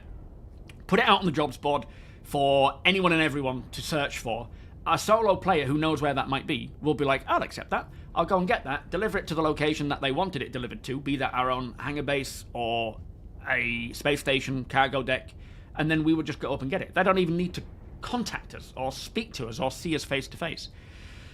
There is going to be all these things connected where a lot of the missions we do are because of other players, even if we're soloing ourselves. Ooh, we're all ready. We are all ready for this.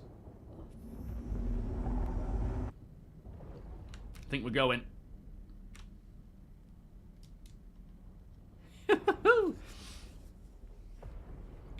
Scorpio, how you doing?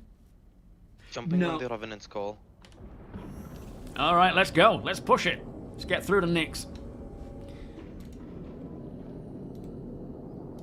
We, at the moment, no. You need to have a ship in order to have a starter package which comes with the ship. There's no option to have it without, unfortunately. But I do hope one day they allow that.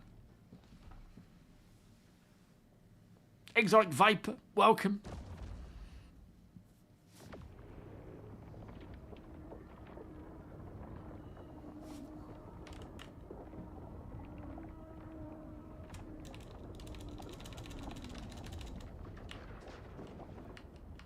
We're all off. Off through to Nyx.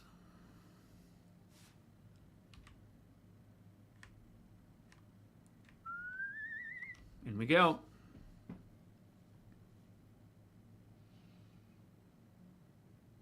Yo, Hawk. L7. Yeah, there is a free flight coming in sometime this month. We should hear about it. It should be within the next couple of weeks, I would say, that it kicks off. Yo, typically British. How you doing? Yes, exactly. Community tools that allow trades across all orgs. You know, a jobs board that can just be posted.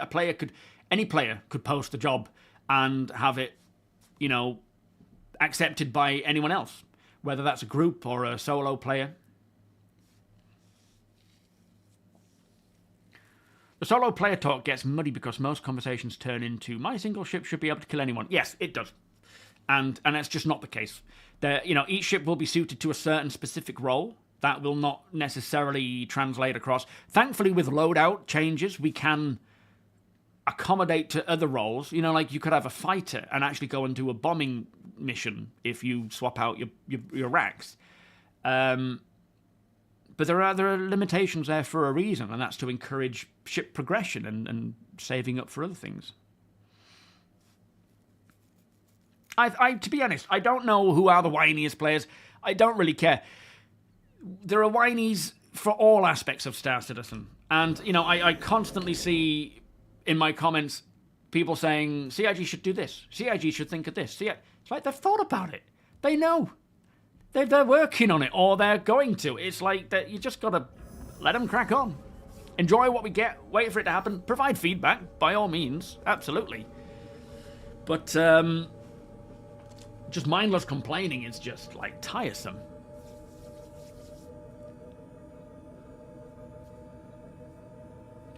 To do different ammo types, the ships would need ammo boxes. Yes, they would. Also thought of. Physical ammunition replacement and so forth is planned. But yeah, having different ballistic calibers. As you say, we will have, you know, armor piercing and so forth. That is, in fact, I wouldn't be surprised if we see that coming along soon, because it was mentioned about different calibers in the monthly report for November, December, and they have spoken about it in the past. But we need Maelstrom. We need the physical damage for that to be truly appreciated, really. Welcome Django, I think 1.0 by 2028 is a possibility. 48 members in the party. Ho-ho! Flippin' heck. Thank you, guys. Yeah, I think 1.0 by 2028 is possible. Whether it happens or not is yet to be seen, but I think it is certainly a realistic expectation. But as I've always said, for me, dates and Star Citizen are just pointless. I'm already having a great time. And between now and 1.0, I will have a better time as we get more and more of the game and things get more playable. Whether it happens in 2028, 2029, 2030, I don't know, and I don't really care, in all honesty. Because, as I say, I'm having a great time now. The only thing that I do really look forward to about 1.0, aside from everything being in, you know, that we kind of need for 1.0, is just persistence. Everything persisting. Everything we do has purpose behind it, rather than it just eventually being wiped. But right now, what I enjoy is, you know, crafting will bring purpose, even though it's all going to be wiped, because it'll give us stuff to do, to get on with, so that everyone is using the best possible weapon and so forth. I am Bobosauce. Thank you for the follow, by the way. I missed that one. I don't think it's irresponsible. I think if he says he thinks we could have 1.0 by 2028, that's not being irresponsible. That's just being honest and open about his opinion. We have, as content creators, we have a right to an opinion, as long as we're stating that it's an opinion and not a fact. There's nothing wrong with that. We're not robots. We shouldn't be, you know, held back on what we think just purely because other people listen to us. It's just how we feel. I think it is a potential realistic date, 2028. Doesn't make me irresponsible for saying so. It's me saying I would like to see that, but it could still be 2029, 2030. And we will have 1.0 in our hands In Can terms you of... please check if you have the combat mission? Thank you. Yeah, Roger. We will have 1.0 in our hands way before 1.0 releases. Is this the one, Nexus? The pressurized ice... Oh no, hang on. This isn't combat, is it? Alliance 8 ship in distress. Yep, I've got it. 129 at the Glacium Ring. I have got one of those. Yep, thank you. Lovely job. Right, I'm just going to go for a Track piddle. that, please.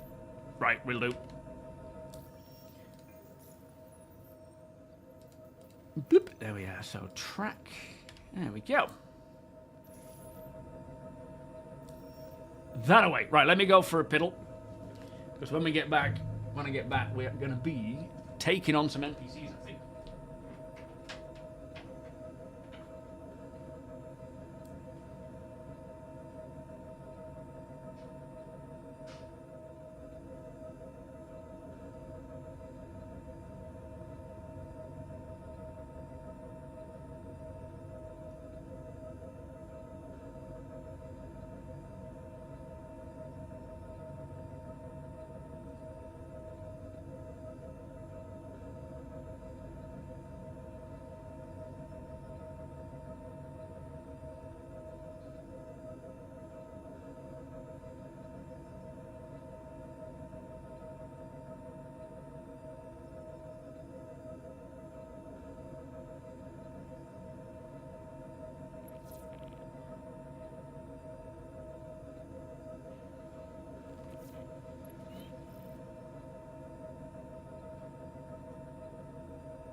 Whew.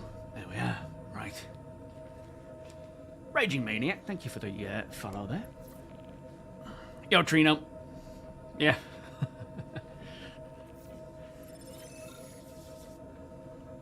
What do you mean we don't have a single working game loop? Of course we do. Mining works great. Hauling's working. Fair enough, there are still bugs within the game loops. Salvage is working. Yo, Ravnak, how you doing? The SM Borg, my friend, you are more than welcome to join us. Peanut, welcome. So far, so good. Yeah. I'm interested to see if this is going to be one of those, by the time we even arrive or launch our ships, everything's just blown up already. Or whether there is something we can do together as a group. Or whether we need to split into, you know, separate fighter groups to go off, like maybe a Idris and a Perseus and an Idris and a Hammerhead.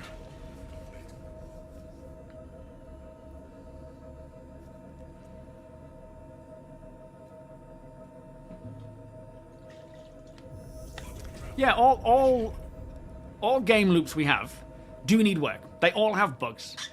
But that's not to say I can't go out, mine, or salvage, and refine, and go and sell it. I can do that. I can go and take on a mission for hauling, and go and do a hauling mission. I can do a contract for a combat mission, and go and do that. The game loops are working. I don't know what you mean by there isn't a single working game loop. It's just not true. That's just irresponsible to say that.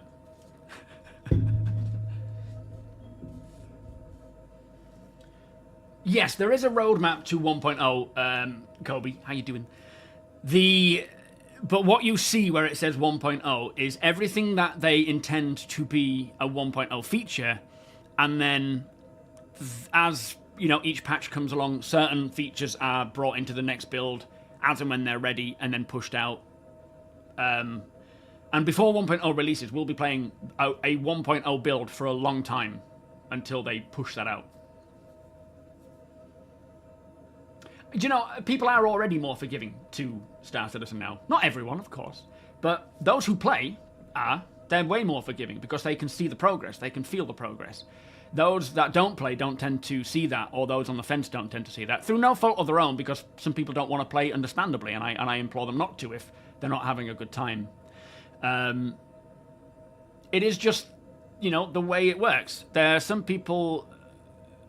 We have people who, you know, across all the spectrums of playing, not playing, jumping in every day, jumping in to the, you know, to see the news every year, every 5 years. It's you can't please everyone. You can't keep everyone up to date. Everyone has an opinion, and it's just the way it is. It's like any job. That's the thing as well. Any job I've done in the past, there's always experts. You know, if you're building a game, there are experts. If you're running a pub, there's an expert. If I'm a content creator, there's an expert who say I should be doing.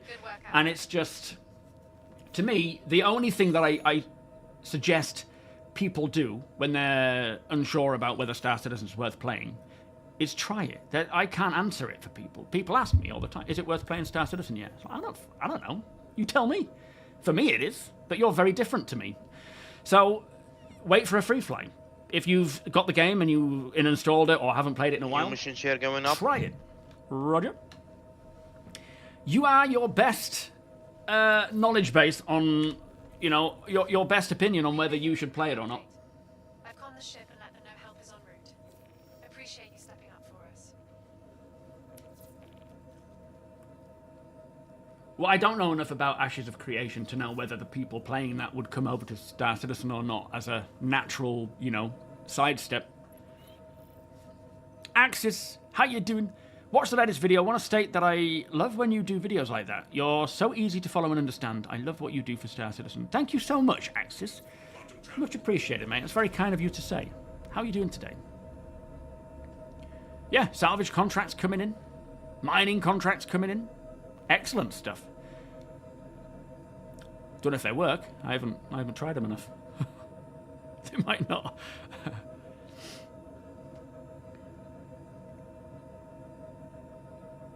The buggiest mess I've ever spent 3,000 hours having fun with.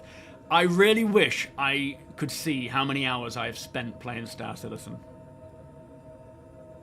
I have no idea. I remember hours just sitting in a hangar in my, you know, when we just had the hangar thing with, just sitting in my Aurora. Doing nothing for so long. Oh, dear. Oh, do the Ashes of Creation players call Star Citizen a scam? Well, yeah, maybe they should come over and try it out. You know, see what they think of it. Although I'm sure that brush that you have painted of the whole Ashes of Creation community it's not that fast. Yo, Death, you're hauling in your whole sea. How's that going? Do we need to know? The whole sea has seen some good times and some bad times.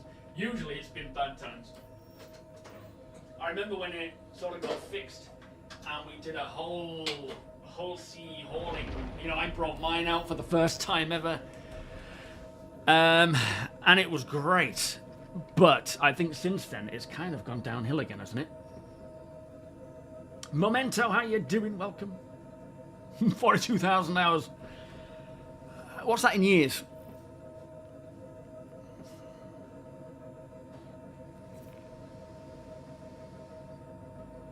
You're 5 years in, and if Chris dares to add a played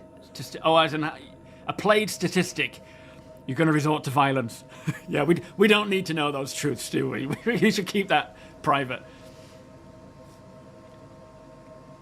Yeah, 2.0 free flight. When you like going back to those days where we had pretty much nothing. It's like when I look at old games, I remember buying Morrowind a while back, thinking, I'm going to play through this, you know, post-Oblivion, post-Skyrim. I thought, I'm going to play it, and I just couldn't play it. There's been other games that I've been wanting to play, and then I see it, and I think, no, it's terrible. Back in those days, not that, you know, Star Citizen has ever been, you know, ultimately terrible in terms, I mean, it has had moments, but even then, it was enough of an experience to make me think, this is going to be so special. Thank you, Axis, for the subscription there, mate. Beers and patty, please. But, compared to now, whew, I saw someone complaining that, oh, I wish, you know, why they focus on crafting, that wasn't part of the original. It's like, yeah, but a lot of these stuff make it better. I'd rather have crafting than not have it. They're saying we should, people coming in thinking they're actually speaking for the vast majority, saying, like, we should stand up and not buy anything and stop playing as massive content creators should stop reporting news on them so that they work fast. I don't even know. It's like, who are you even talking for? You ain't talking for the majority of us.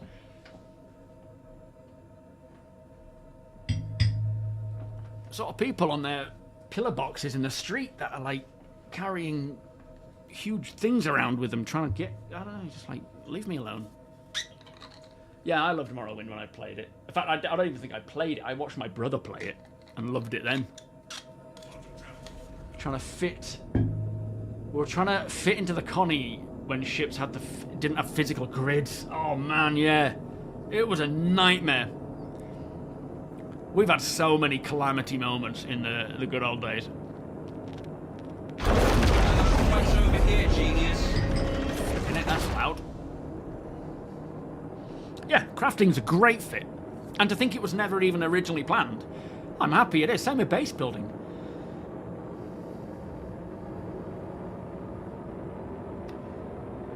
Yo, Auntie, absolutely, mate. Buying it in 3 years' time is a good idea. I mean, do you mean when 1.0 comes out?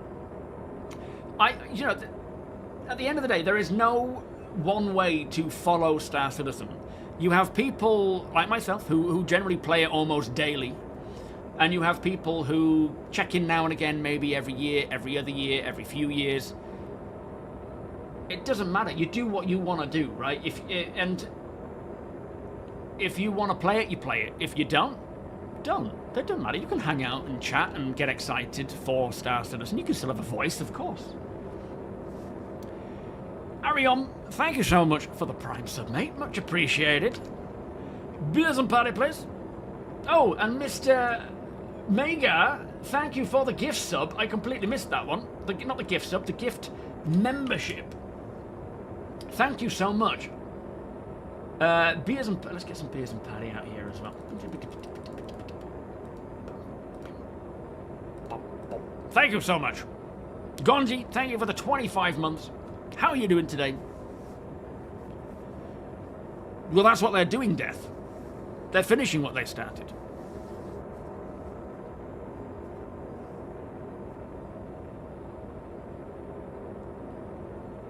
You used to play a game called Aces High and loved it, but I tried to play it again after playing Star Citizen, and Aces High was boring in comparison. Yeah, it's like, you know, when I jumped into Starfield, I bet if I hadn't played Star Citizen, I would have loved Starfield, even if it was, you know, in the state at launch that it was in. Chief, thank you for the follow. But because I've played Star Citizen, I cannot play a game that doesn't have that depth and that detail. And I literally don't play. I only play GT7 and FIFA. I don't play anything else. I mean, I'm obviously... I'm not speaking for everyone, because there are many people who do play other games, and you should. Where the hell are you going? Slip, thank you so much for gifted. Thunderwolf, a sub-gift there, my friend. Beers and party, as always, please. Thank you so much. Exclamation gift as well. What if we'll be able to set a percentage of energy weapons to act as distortion damage, like 75, 25 distortion? I mean, maybe when we have the ability to... I mean, I suppose pips kind of do that, but I don't know if it really applies to damage, does it? It more applies to just... That was close. Thanks for stepping up for us. Ammunition and regen and so forth. So being able to... oh, Johnny, thank you, sir. More of that handsome cream. How's that work? No, they're finishing the game and adding crafting. They're doing both. It's not a one or the other thing, Death.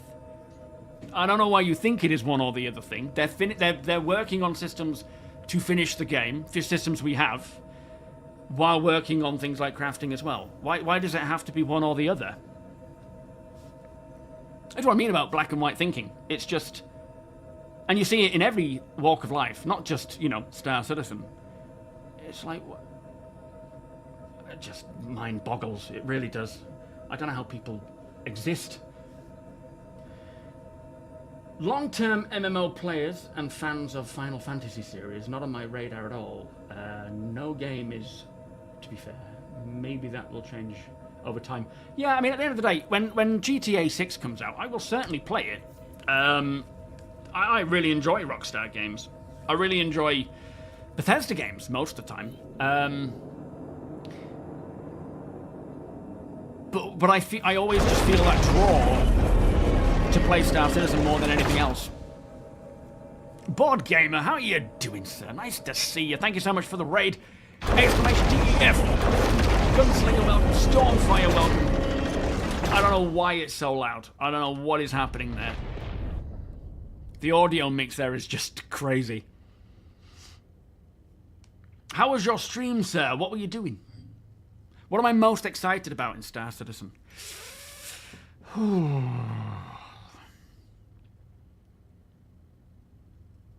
I think it is just existing in this world. Not this world. Flipping it. But just the immersion of it. I am... Well, there's a lot of things, really. But what I really like and find the most exciting and interesting is when I'm doing something and I'm seeing everyone else doing it as well, doing different things. You know, like the other day where we were on board the Idris and there's people coming and going, doing things with purpose. It's like, right now, and originally it was, you're sort of role-playing more about what you're trying to do and giving this perception of what is happening. But really now it's people are doing things purposefully because they need to, and it looks cool because they're doing it in front of you. You know, like they're going and chucking that ship out of the hangar bay with an Atlas because it needed to be done. Just seeing them walking across, just as a ship was coming into land, because we need that ship so that we can send it out. Random Star Citizen stuff, just chatting. No, I'm not coming to the Bar Citizen. Not that I know of anyway. If it changes though, I'll let you know. Are you going to it?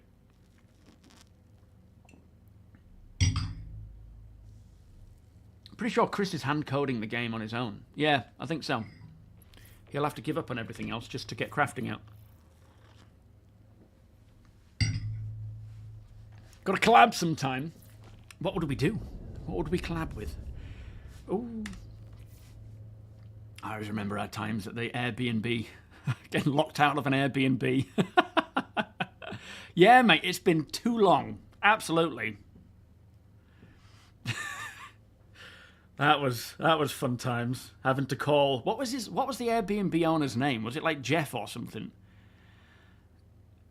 It's just we just couldn't get the key to work, and we were even contemplating breaking in to get in.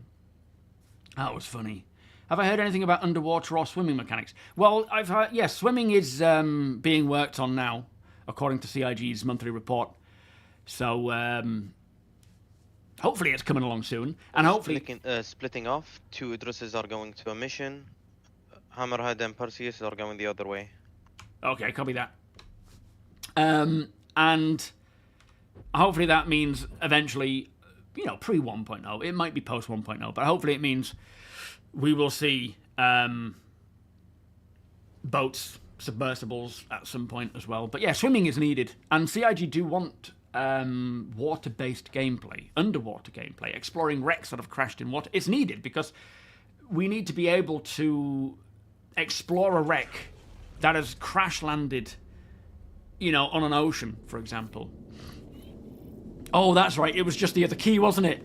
Even though we all tried it, for some reason it was just the other key. Oh, we've had some funny times. It might have been Jeff. I don't know if it was Jeff.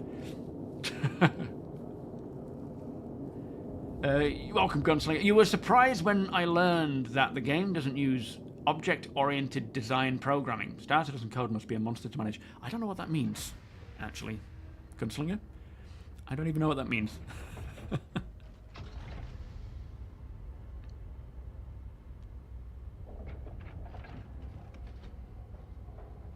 Oh yeah, there's been times when it's been frustrating trying to play Star Citizen, absolutely. Alright, am I gonna jump out into my wolf for this one?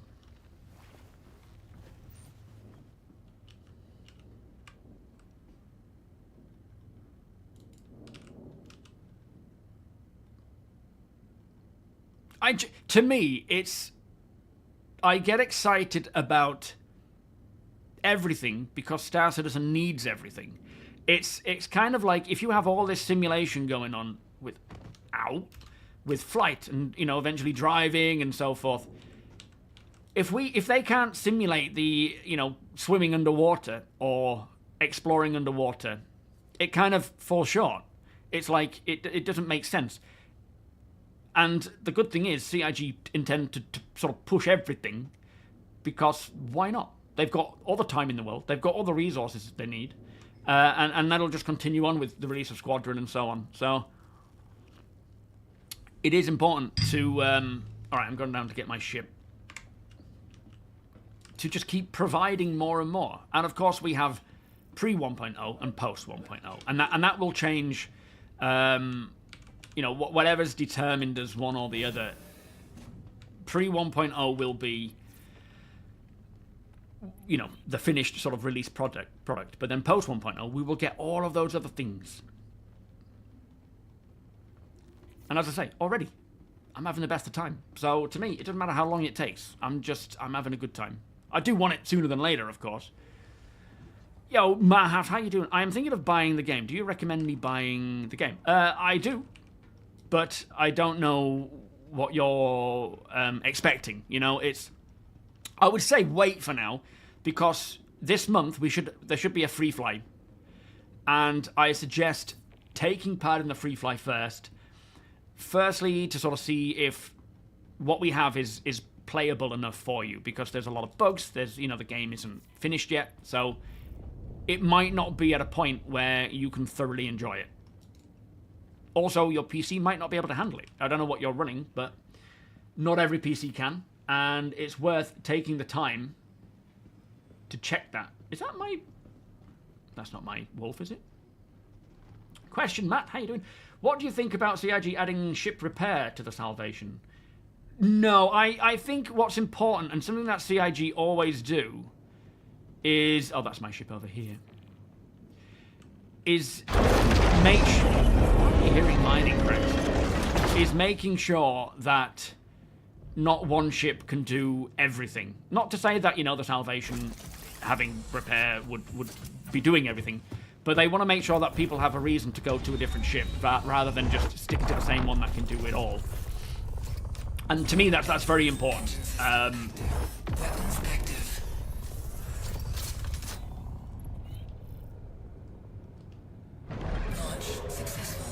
Am I right to come out? Safe arrival achieved. I might need to back it up a little bit here. Landing gear raised.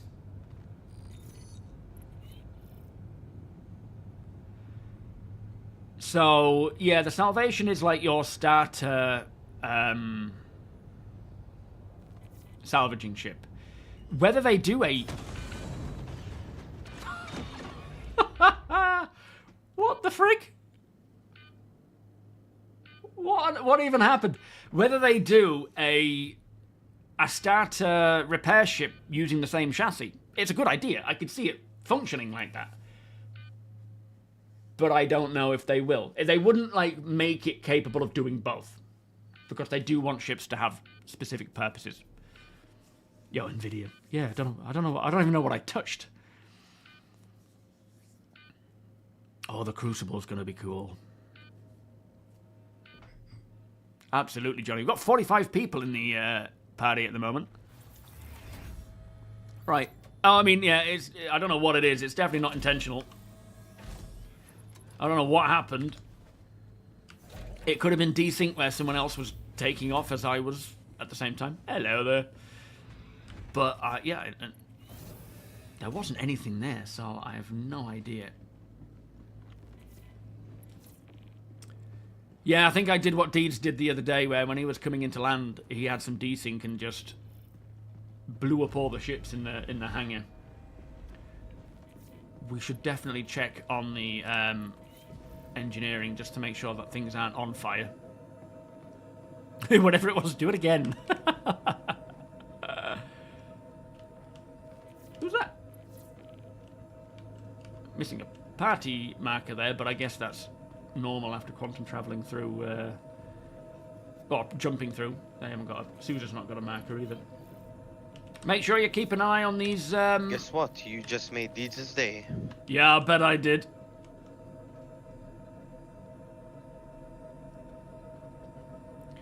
Well, did I blow anyone up? I don't think I did I? What is happening with this ship? Has it got its... They're moving debris. Oh, okay. This wolf in the hangar, has it got its shields off?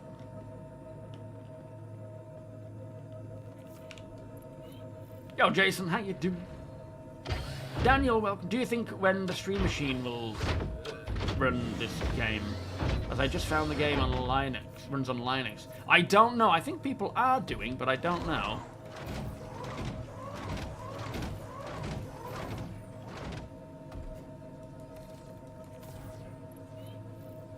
Nah, I'm assuming it's got shields on. Try and pick me up. Whoever's in that ship, try and pick me up and let me grab hold of it. Thank you, Admiral. Thank you, St. Patrick. Appreciate that, sir. Let me try and stand and... Are we upside down here? We are, aren't we? So technically, here is We're unloading the Hercules. You're if you want to go help them. I'm just trying to figure out this flipping ship, but I'll grab another ship and head on out. Ay, ay, ay. I don't know what's happened there. Rest in debris, yeah. Yeah, selling. I would say all good, but not completely. I'll take this one out here. Oh, there's my body, look.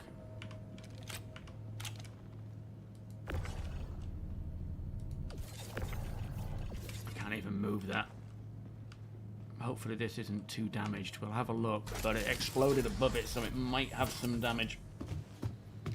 My thought was that the FPS salvage weapons can do both salvage and repair.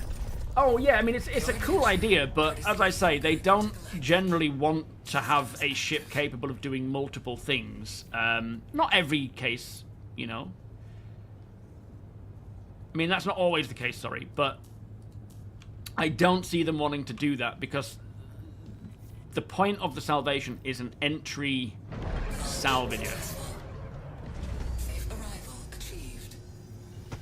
What is going on? Is this in decoupled? No, it's coupled. I don't know what's happening here. It's just flopping down. We're in coupled. So I don't know why it's doing that. Something's going terribly wrong in here. If I take off and then let go of the thruster. Okay. Landing gear up. Landing gear raised. Try and get past these thrusters. Ooh, I don't like it though.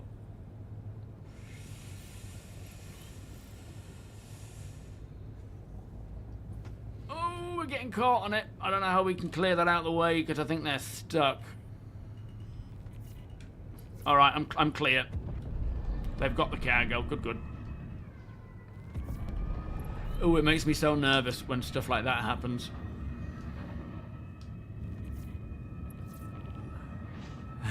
Yo, Feather. I don't want to hit the gas too early.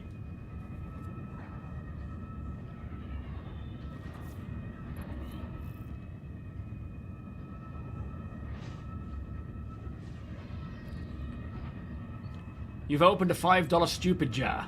I can't afford a jar like that. Is that every time I do something stupid? Blimey, I'd be broke by the end of the day. I would love to do a Top Gun style takeoff, but with Star Citizen's physics as it is right now, after that last time, no, absolutely not.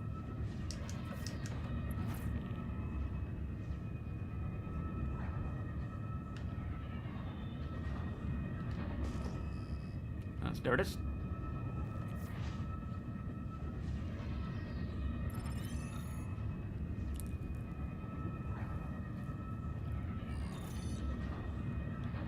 Alright, are we actually returning back to the Idris now?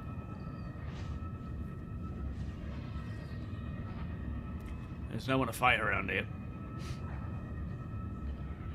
Thruster's broken. Yeah, I don't know what was happening there, Mike.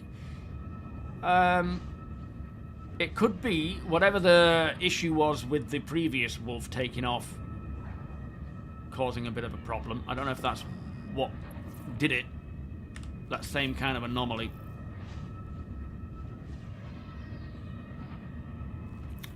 Yeah, if you want to jump in, Johnny, jump into Discord and join chat and just ask Deacon for an invite, mate. He'll be able to get you involved.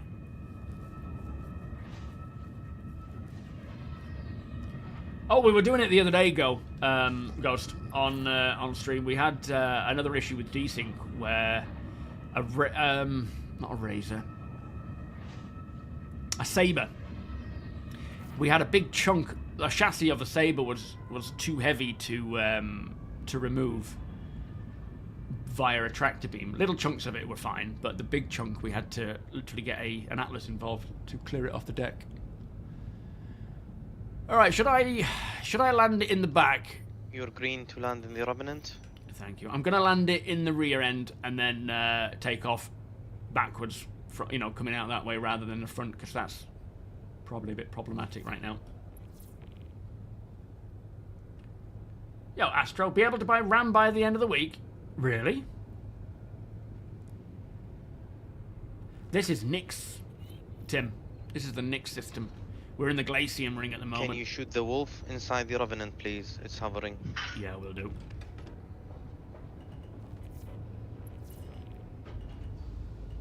Is that it there? Oh, no, it's doing it again. Look, it's falling. Hang on a minute. What is going on here? It's just strafing down. Systems disengaged. I'm in space. Your attention. Courtesy of Kruger Intergalactic. Systems active. What is going on? It just falls. Pull my landing gear out, see if that has any impact. Landing gear deployed. What on earth? Anybody ever noticed Shoot this? the wolf inside the Revenant once you get inside. I can't get inside just yet because I'm just falling down for some reason. I don't know how to stop that. Be a bit dangerous going in right now. No, I mean, it shouldn't be the joysticks. It could be, but my wolf wasn't doing it. Cycled, coupled, and decoupled again. You should be fine. What's the keybind for that? Oh, so see. No, it's still doing it. C. Yeah, still doing it. I'm cycling it and it still wants to go down. Okay, it might have settled. Alright, I'm coming in. And I'll destroy that wolf. If I can see it. I think that's it there. No, where is it? I'm not seeing this wolf. It's not visibly on my screen.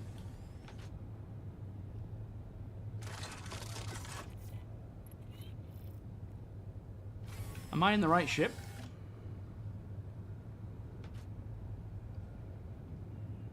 You're on the wrong address. Okay, that explains it. Okay, back it out. I don't recognize these ships at all. Something's different.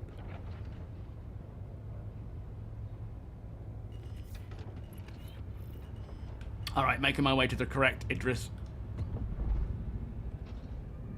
If I can figure out where it is. Is it this one over here with Teasy Weezy on? Ah, maybe that one. No, it can't be that one.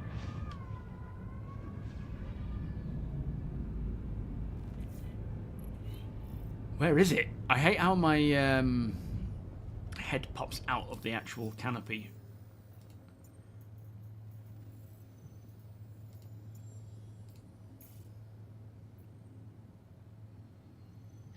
It's an issue because you flew in. You wouldn't have marker to it. That's weird. Yeah. Is this it here or is this the same one? No, that's the Roland. Are they close to the Roland by any chance? Or do they have... No.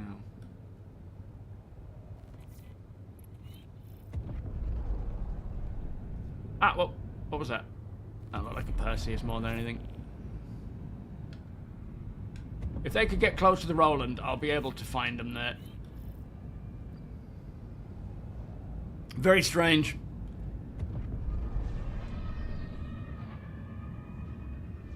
Yo, Trouble, how you doing? Yeah, no, the Idris wasn't moving. For some reason, it was just being really annoying.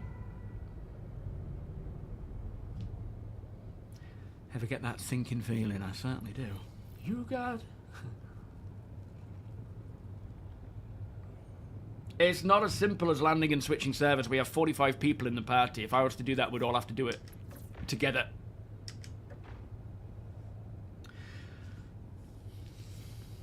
Yeah, it's weird because now it's stopped. So I don't know what it was. That's often the case with these bugs, though. The bug comes in. The Revenant is gonna flare. Please check for flares. Oh yeah, I just saw it. Oh yeah, it's right here. Okay, I'm coming in, and you still want me to shoot that wolf, correct?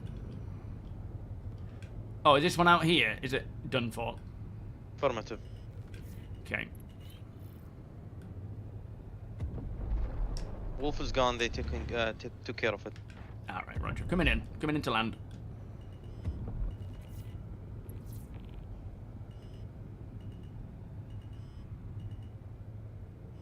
Please, nothing happen.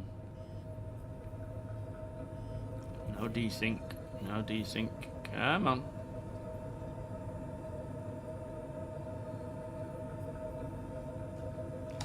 Okay, I'm in.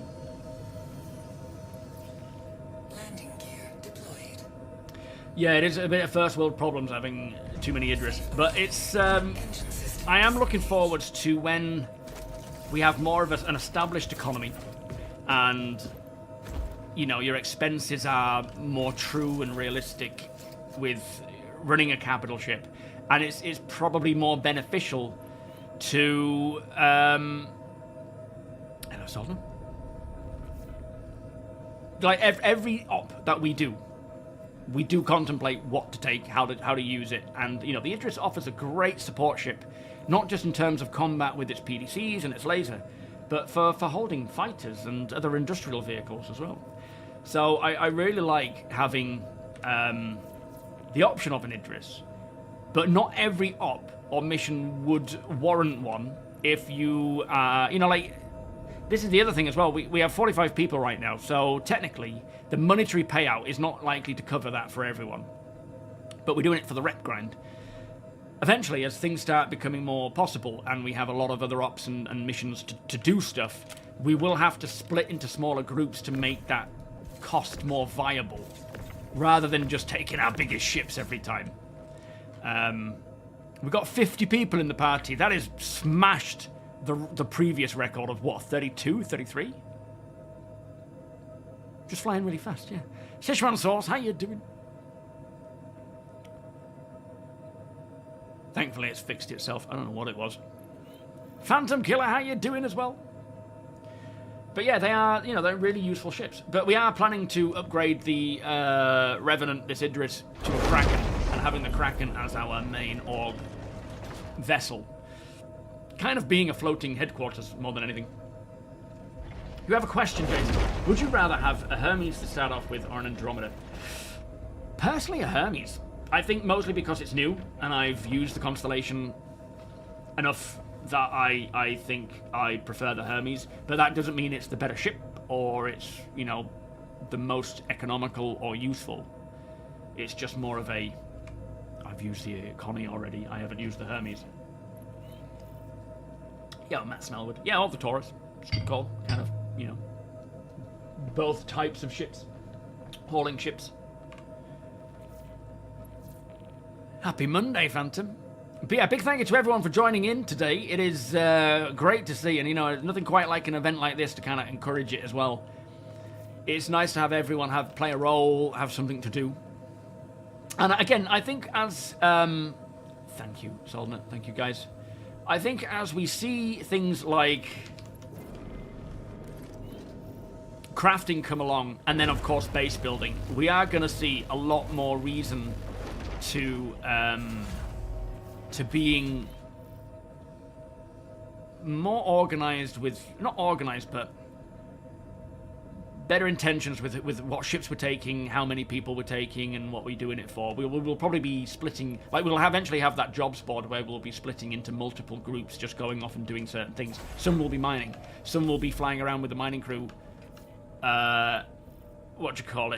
Using the Expanse and refining. Some will be hauling goods to a refinery, maybe even building our own refinery planet-side that we can use. Some will be crafting, some will be salvaging and repairing, and there's just going to be something going on for everyone all the time. Handing over. You're doing a great job, by the way, if that's you, Sousa, or whoever it is sat in that seat. I appreciate the door control. And you. It is very much appreciated. Yeah, there's always going to be jobs to do from crafting onwards. In the future, you'll have to have maintenance costs. Yes. Wage. I mean, we pay. Every mission we do, we pay. We pay the crew. It is a voluntary payment. If you don't want it, you can say so. You know, we have, like, in Discord, whenever we do an op, we have a pay me or a send it to the org. Not in a you best send it to the org or you're going to be banned kind of thing. I encourage people to take payment because I don't want people to work for free. I want everyone and anyone to earn doing this. I don't expect them to play for free in that sense, you know. A lot of people do because they just want to be a part of the crew and have a good time. But I like people taking payment for the work they do. And as you say, maintenance costs, more than anything, will be one of the biggest things. Crew wages, yeah, resources and supplies for food and drink and so forth. Do you think the Ironclad regular version will be enough to fulfill a similar but limited role compared to the Idris? I do, but I don't know what it'll have in terms of PDCs and how capable it will be in situations like this. For non-combat roles especially, it should be great, but I think it'll be fine for combat roles as well. But yeah, this is obviously a much different style of ship, a military ship, whereas the Ironclad non-assault is not. But it will still, as a carrier, it'll be great. Although it's a hauler, it'll still function quite well as that. Baron, thank you so much, mate. And Flippy, welcome. Thank you for the follow. Dreo returned after 2 years away. The event is quite fun when you get a party going. Yeah, absolutely. Oh, I need to stay in first person in case missions are popping up.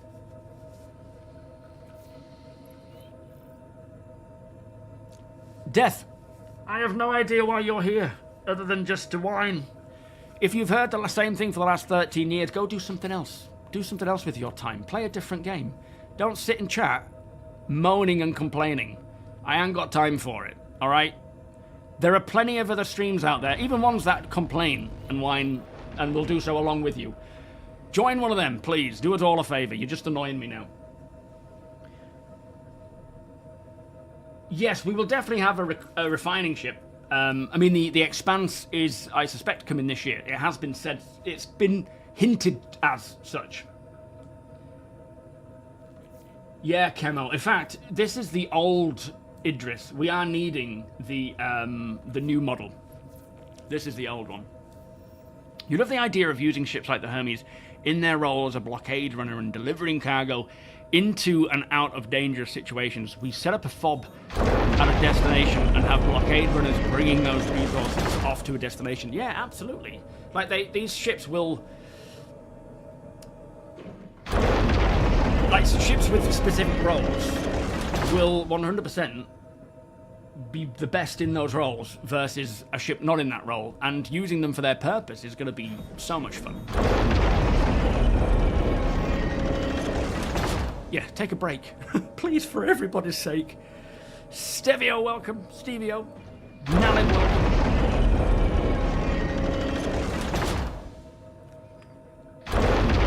I think people, when people get annoyed, and I get it's like in just general life, they complain and they just want to be justified in their complaints, and they don't like it when people don't feel the same way.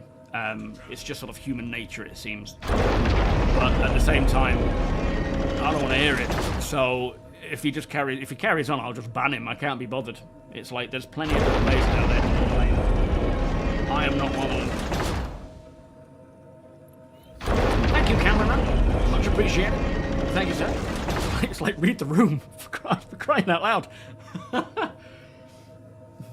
You like the idea of keeping the current Idris as the in-law flight 3 and the one... The problem is, this one that we have now is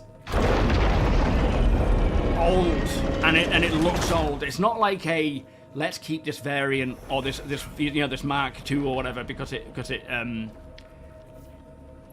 we've grown to love it, which we have, and bring in the new one. The new one will be absolutely superior. I think it's just such an old ship now that so much has changed in many areas, mostly like lighting, visual effects, those sorts of textures and things. That it's I don't think it's gonna be an option really for having this old Idris and a new Idris.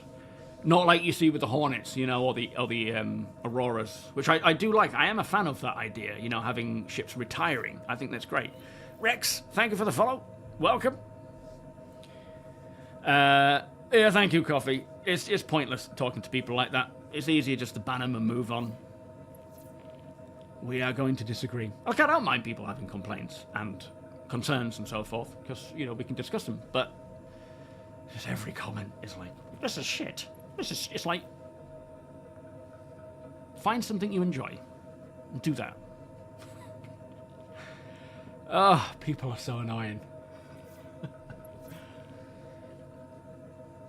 Oh, yeah. The captain and XO quarters are definitely in the wrong spot. In what in the current, in what way? I don't know much about that to know if that's the case, but one cool thing is Deacon has actually set up the captain's quarters as my quarters, and the XO. I mean, Deacon is my XO in New York, so he takes the XO spot, even though this is his ship. I have the captain's quarters, and he has the XO quarters. If I can remember which way it is, we'll go and have a look.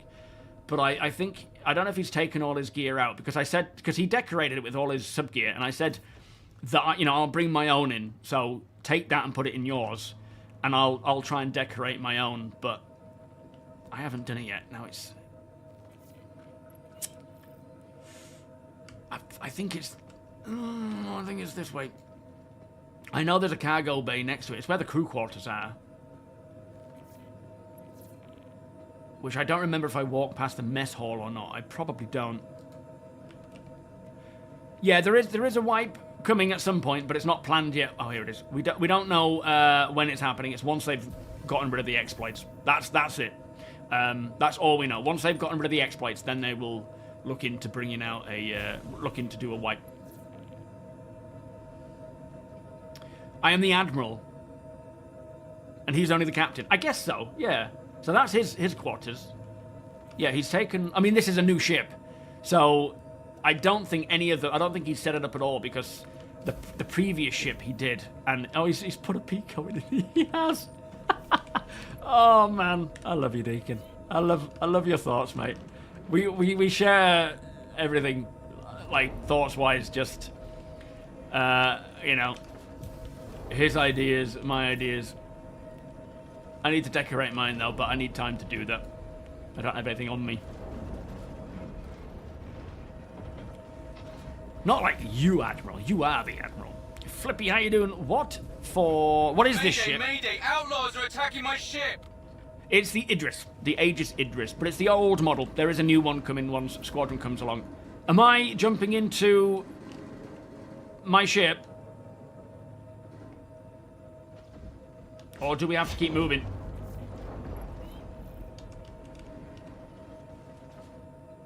No, I have upgraded my PC. Yes, you can. Thank you, sir.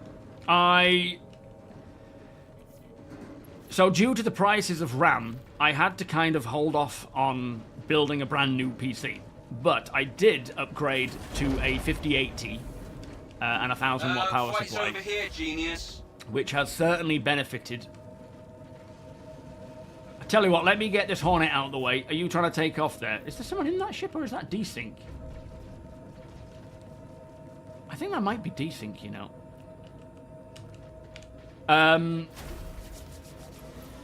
Yeah, I got a 5080, which has certainly helped. And then a friend of the channel has kindly donated some RAM. So I am now able to build a new PC. I just need to pick up all the rest of the parts first. Takeoff complete. All right, I'm going. Landing gear. Oh. What am I hitting? Is someone else going at the same time? What am I hitting there? It might be the remnants of my previous... Oh, sorry, was it you coming out? All right, I'm out. Let's go. Where are they?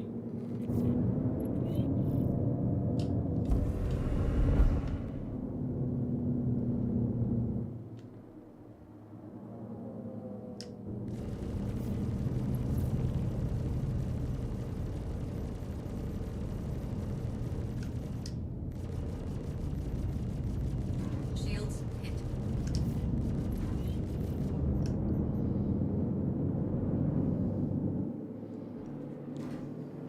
Nicely done. That's one down. I don't know if there's any more. Yeah, so the new PC is you know, back on the cards. But I'm gonna now, instead of rushing because of the RAM prices, I'm gonna take my time and wait for sales, and just because this has allowed me to increase the 5080 Fight's over here, genius. has allowed me to improve the quality of my content, which was the primary reason. I just wanted to make sure that I was putting out content at the highest graphical quality and 3440 by 1440. 4K, you know, as much as close to 4K as possible and so forth, which has allowed me to do that now. But there is still a need for a dual PC setup for streaming to ensure that if I do crash, the whole stream doesn't go down. So that's the plan, and we're getting there. Yeah, I was welcome, Blade Runner. I was watching the RAM that I originally had on my wish list on Amazon for like, what, 250? It's now at like 800, nearly 1,000. So I was like, okay, we're not doing that then. Yo, Deeds, how you doing?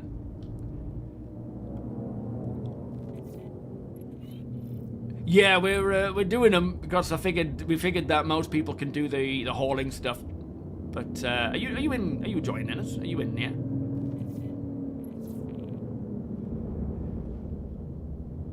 All right, are we joining back up, or oh, is this the ship we're supposed to be offloading cargo in?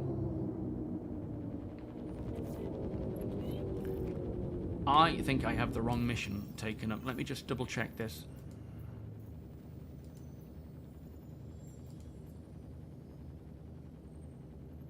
Is that it? Yeah, okay. We need someone to fly back the caterpillar to Levski and unload it. Okay, I can do that if need be. Let me drop this ship off and then I'll EVA over. It's been a while since I've flown a caterpillar, that's for sure.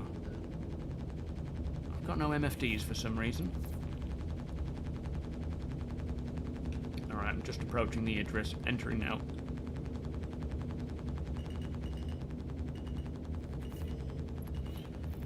We've got a crewmate to join me. I'll have an extra person on board if possible. Turret gunner. Yep, we'll send someone with you. Thank you, sir.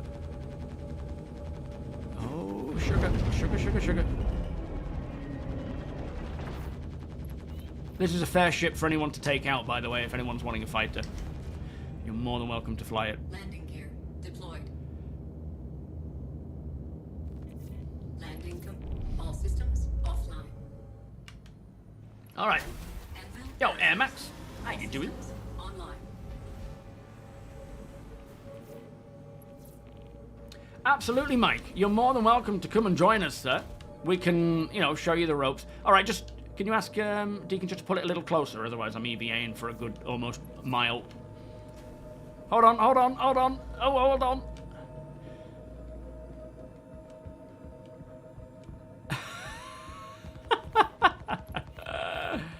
Thank you, that's good.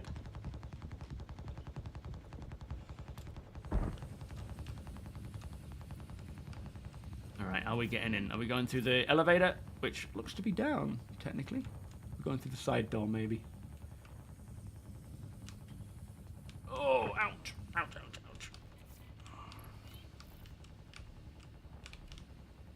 Man, it's been so long since I've used the caterpillar. I used to have one, and then yeah, we ain't going in that way. Forget it. Let's, I need to go the other side, I think, to get to the ramp. That's a better idea.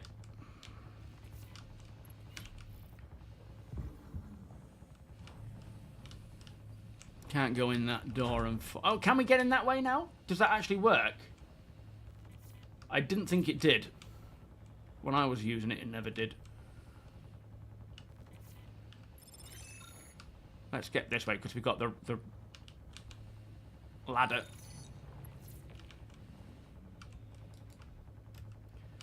Yo, Zeus. Hopefully we can reach it. Are you coming in this way, guys? I'll bit of a flaw in the design. Okay, we're not getting in that way either. Yo, Question, how you doing?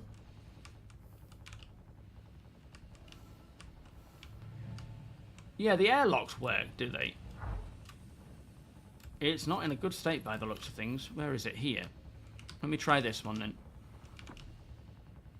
They didn't work last time I used this ship. No, I think we're just going to have to go in the elevator. It does. I remember the Caterpillar was one of our biggest ships going. That and the Starfarer. Alright, let's just go in the way that it kind of functions.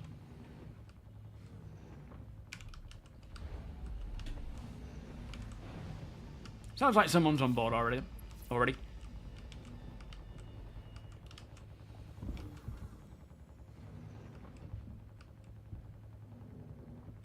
Your nieces are having a baby, Stormfire. That's very good news, my friend. Congratulations. And to them, of course. Wonderful news.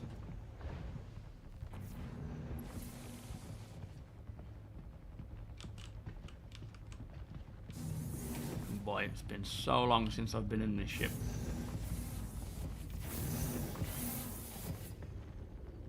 Alright, we might need a turret gunner. How many in the event party, James? What are we up to now, Deacon? How many in the party? It was 50 last time we checked. Just take a look at the terminal if you can for the engineering terminal and just sort of see what the situation is with this. If we have an engineering terminal, I assume it is down there.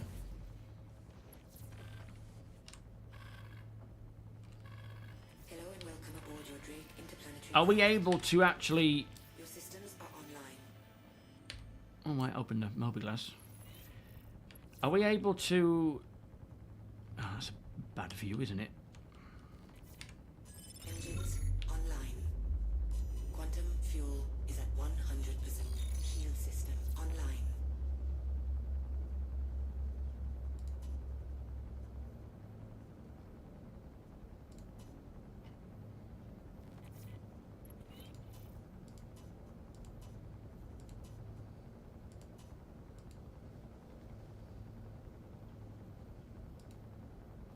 Can we not get the weapons on? There we are. So, yeah, we've got a few issues with components here, which...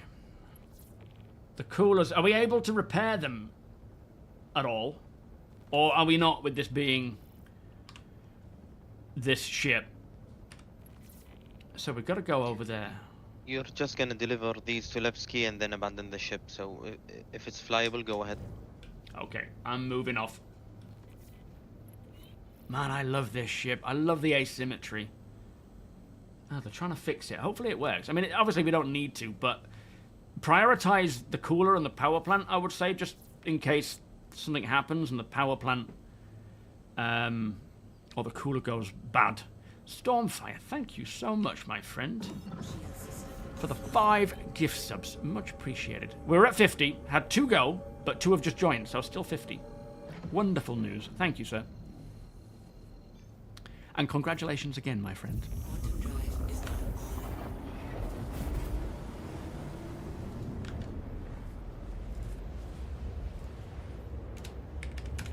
Once you're done unloading, please call your Wolf and Levski so we can fly it back to the Revenant. Yeah, will do. It's a good call. Beers, party bus. Thank you, Stormfire. Forgot to ask, have you tried your Aurora? Yes, I have. It is beautiful.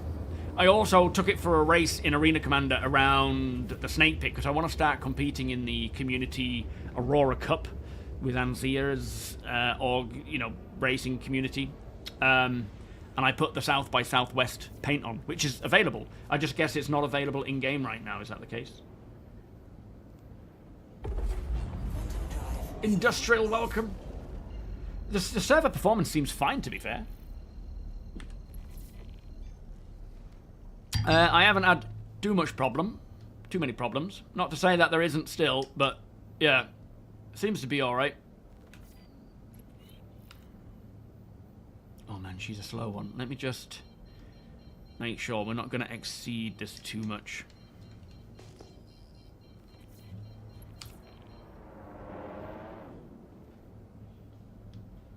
There it is.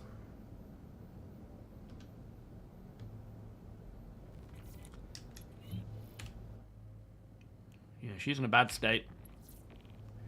But it's quicker to just take this and deliver than it is to offload it all. Can we find out if it's worth using the freight elevators or not? The exterior ones, please, Nexus.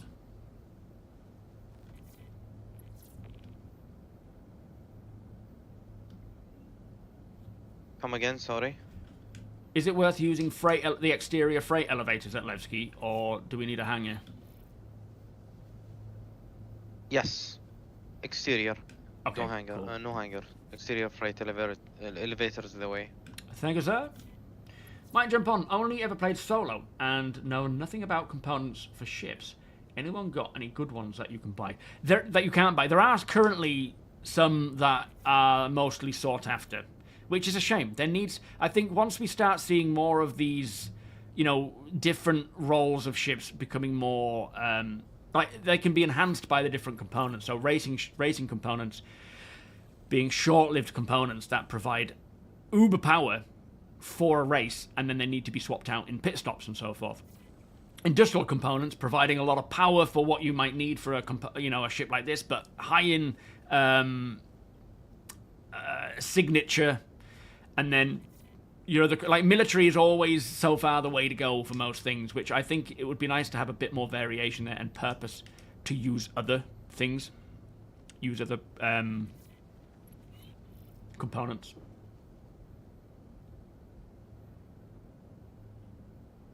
Maybe next time, Selig, if you're not working, mate. Do keep an eye again on the events page because there's a lot of stuff going on all the time. I am excited to see what happens when crafting does come along. Just how we are going to be cracking Head to on pad things. 7. There are people waiting for you there. Exterior pad 7, is that? Freight elevator. Yep. Copy. I'm slightly overshooting. We are quite fully laden. Let me just slow it down and turn around.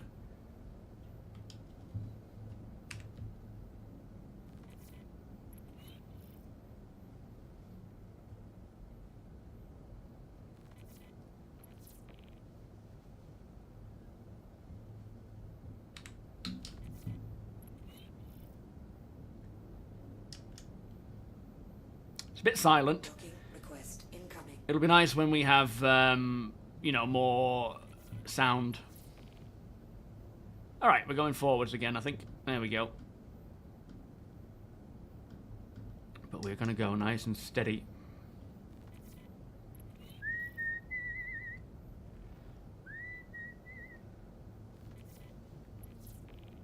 Just making sure we're not over-committing, because slow down is braking is very, very slow.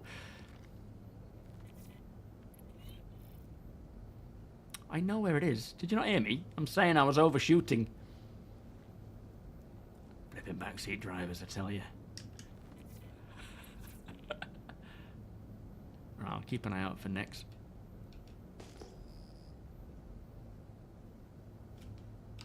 Just get some headlights. I bet this doesn't have, what's it called? No.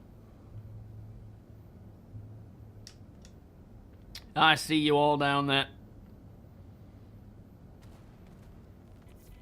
Oh dear. Somebody wasn't paying attention. Let me get my shields on.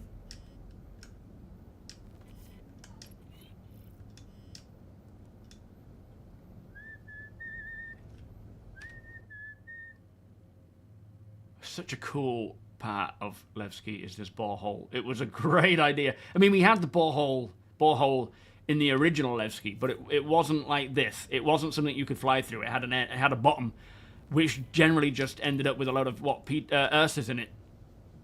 This is like top notch. All right, crew on board. Be ready to help unload. Next Angeles is just down here waiting to start grabbing. I will open everything. The tractor beam, is the tractor beam on this working? Is it worth using? I could turn that on and open up and help. If that is the case.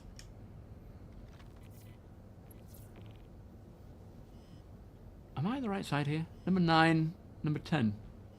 4. Oh, 6. Okay, I see.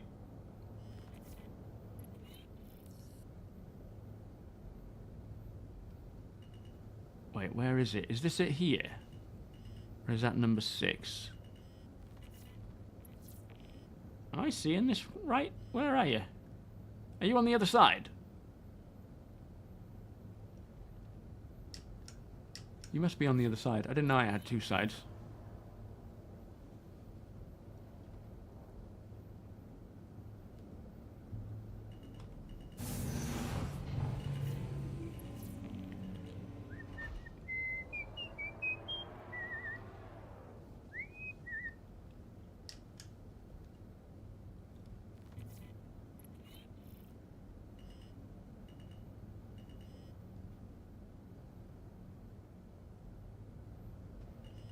Oh shit, are we actually hitting the wall there?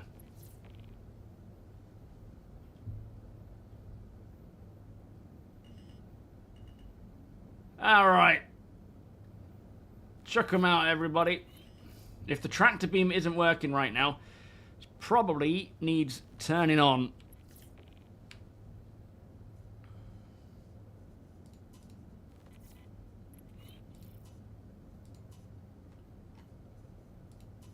Weapons offline.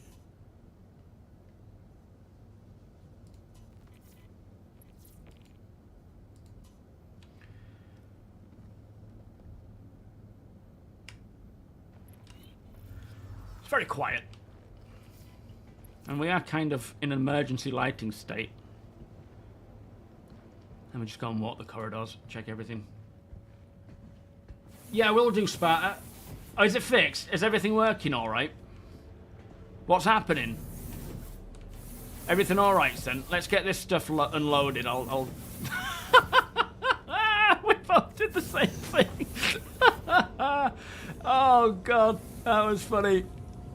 We're like, oh, excuse me. Sorry. Oh, excuse me. That was brilliant. Yo, Les, how you doing? The crew slept in. Looks like you missed a lot of fun. Hey, it's alright. It's going to happen now and again, isn't it?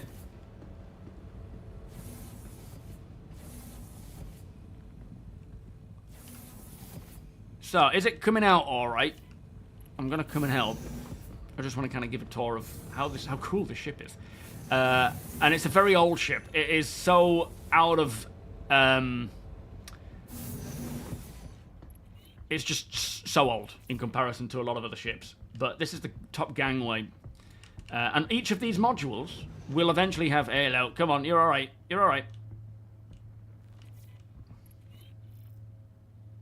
Oh, God. We think so alike, Sent. Is that you?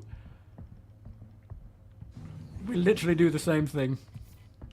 Problem is, when it's fully laden like this, does the center gangway work? What, Bellissimo? How you doing?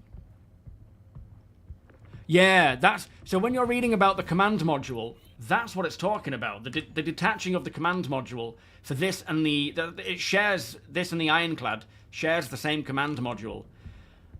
And that's what it's talking about. But this front module, these side modules here, these are all going to be options that you can swap out for different purposes. We don't know exactly what yet. But you could have it mixed with, you know, maybe more crew quarters or something else.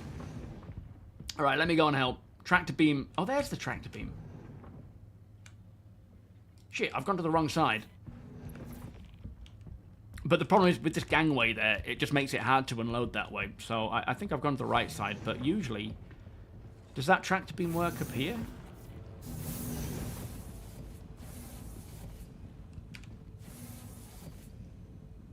He claps before he grabs hold of it. That's classic.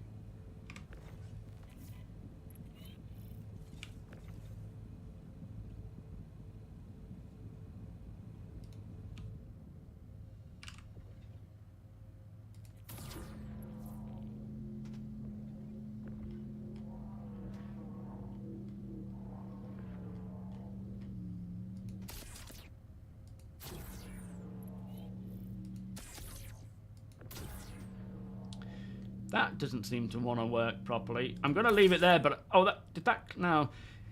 The ones that I throw out, if you could just clamp them down, because it doesn't seem to want to do it properly.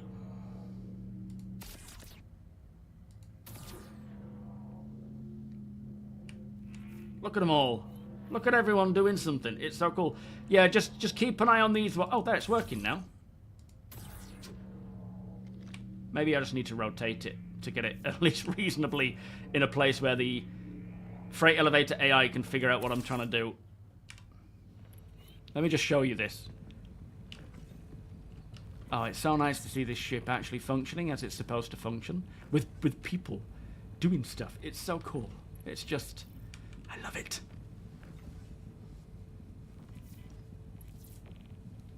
Ah, fire extinguishers to board the caterpillar. It's such a good idea. Do you remember back in the day when they were discussing the potential of what they could use for as, you know, by way of modules, like these sort of modules, what options they could use. And one of the ideas for the front module was to have it launch people out of it for boarding reasons. So like a boarding vessel where you kind of just got chucked out the front. I think they decided against it, but you know, you never know. It might come back.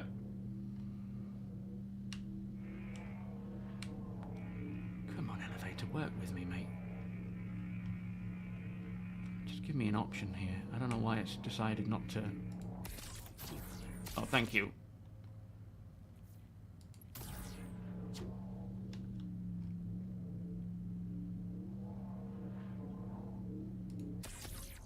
Let me pull them all out quick.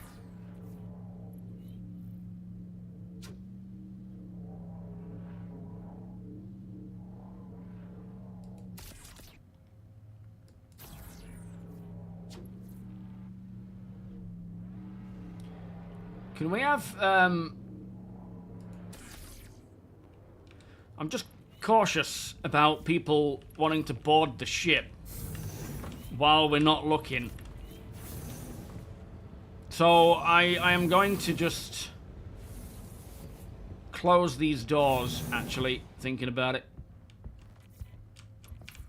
Can we do it? Oh, we can.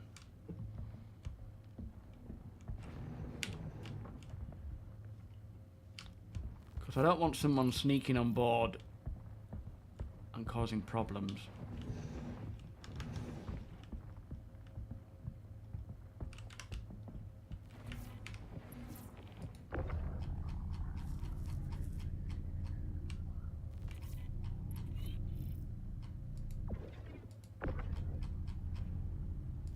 I'll just lob them all out for now, and then once they're out, we can then do the actual clamping onto the freight elevator.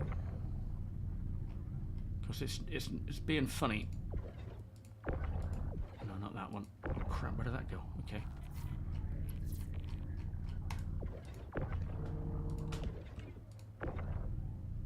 Did you get it?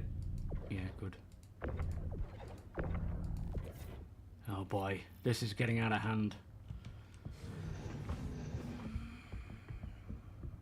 It says I have no power. Well, it's working. It's doing it, even if it's saying it isn't. It's just being silly, I think.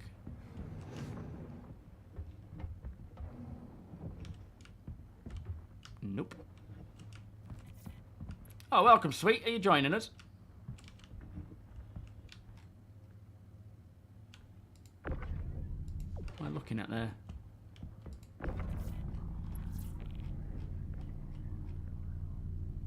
Yeah, it's being really funny with the whole wanting to clamp it. The elevator is currently having issues. They're just trying to stop loading for a second to get it to go down and cycle. Okay.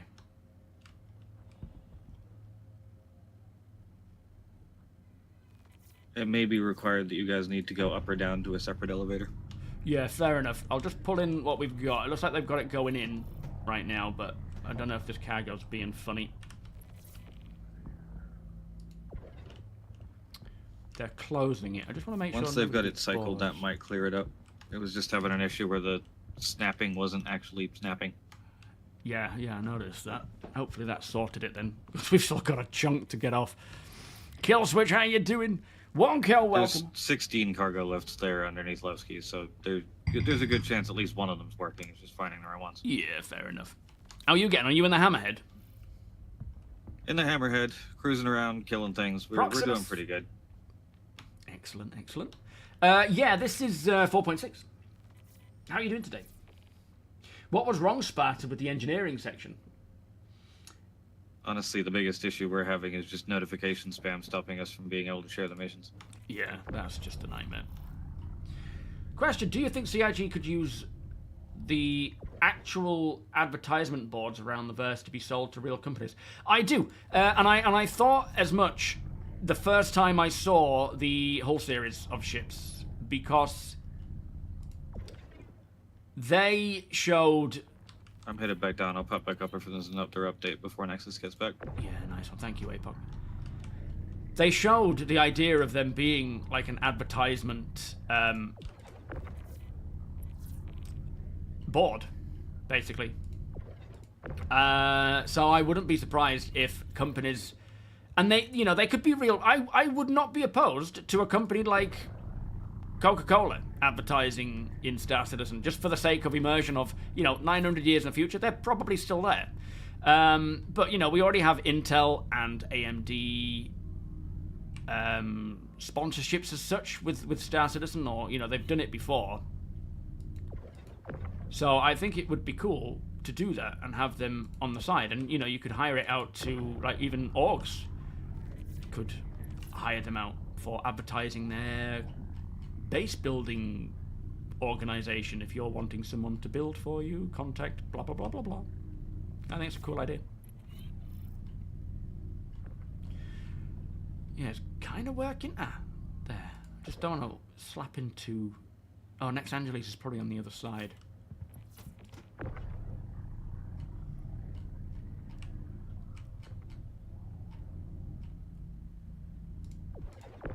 It's like you have to be at an exact distance on an exact angle for it to acknowledge. It's very weird.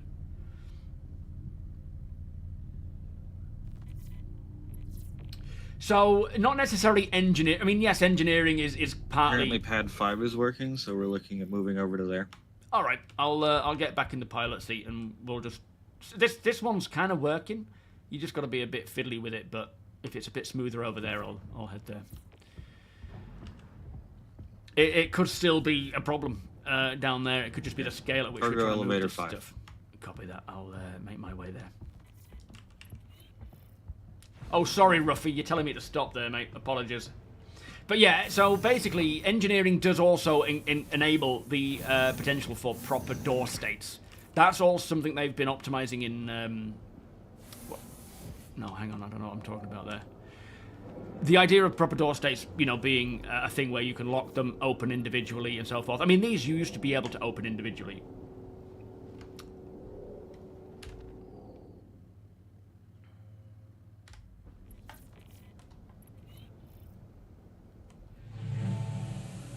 Alright, I'm closing up ship. Heading to number 5, which...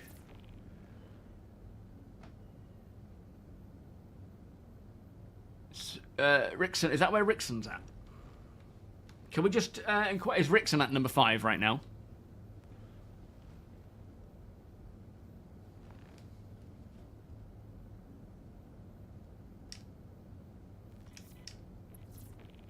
I think it goes up like this.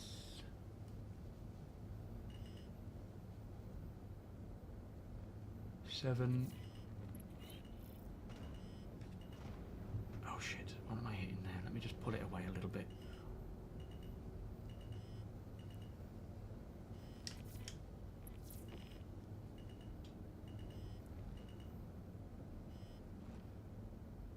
Ah, yeah, this looks like number 5. Okay.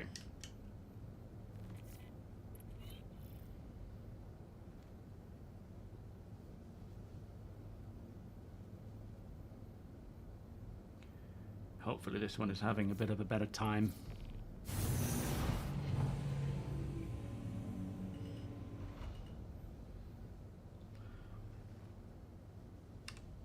Engines offline. All right, let's try this again. The doors get stuck. What, in like an open state or a closed state? I mean, technically, it's not too big a problem because once we've unloaded, we're going to ditch the ship. But ideally, it won't slow us down. Yo, Risky, how you doing? Raz, welcome. Router's being a jerk, so you can't look at what's happened.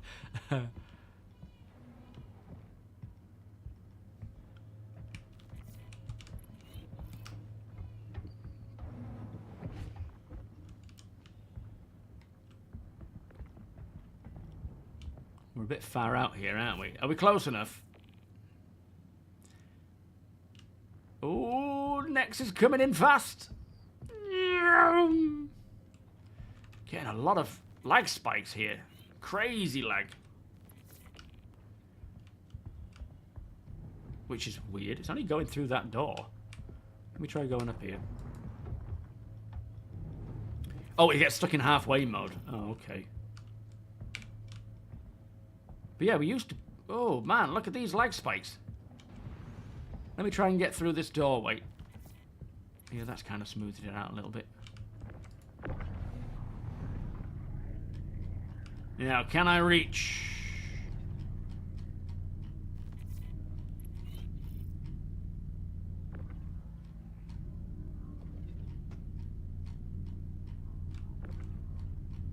I can. Beautiful. All right, next. Oh, no, no, no, don't go down. Next has got that spot. Generally, this is quicker, Alstrom, just because it's external. You know, when there's a few of us, it generally goes a lot faster. But when you're dealing with broken things, it's kind of, you know, hindsight and whatnot. But at the end of the day, it's probably still going to wind up being faster.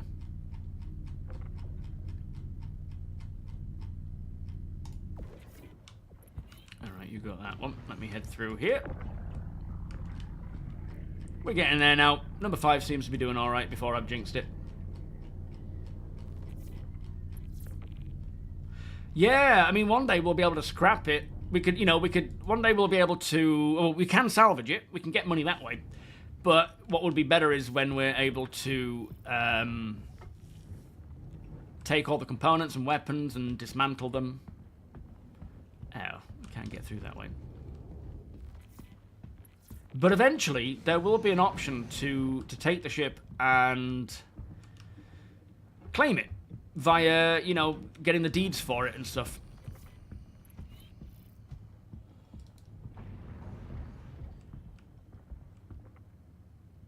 Yeah, if you want to share them, Johnny, by all means do so. Ask APOC, who is our who's organising everything, if it's something he could use. And we can find a way to offload it, if you like. You're doing good. Happy to hear it, Risky. Chris, welcome. Danitachi, welcome. You have a question. I was trying to find some info yesterday, but couldn't find anything. But I wanted to know if they are working on medical gameplay at all.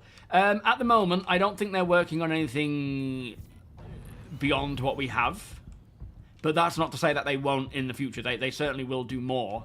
In fact, they may be working on stuff, because there is the new medical device that we saw a sneak peek of. But at the end of the day, that's could just be more related to... Why is this door not opening? That might be what you were talking about the door. Oh, no, that's the front area, isn't it? That's why. They're not finished with the medical gameplay. But I don't know if they are actively working on anything right this moment. There will be more to come, but yeah, right now I don't know how much is being worked on versus it just being sort of left as is. All right, what do we do with this ship? Thank you, everybody. Are we flying it back to the Idris, or are we just ditching it somewhere? Because there's a few people on board. I usually decouple it and run away. According to APOC, it will despawn the second you leave it. Okay, let's make sure that everyone is off and not stuck on it, because I'll do that and I'll EV8. So anybody on board the Caterpillar, get off now to make your way back to the appropriate ships. I am going to send it off on its merry voyage. I don't know why this thing is flashing so much. Yeah, there's definitely a lot more that's needed for the medical gameplay. But it suits what we need right now, but it certainly could be better. All right, are we all off? You can go to Deacon's hangar directly. Okay, thank you. I am moving out. Hopefully everyone's off.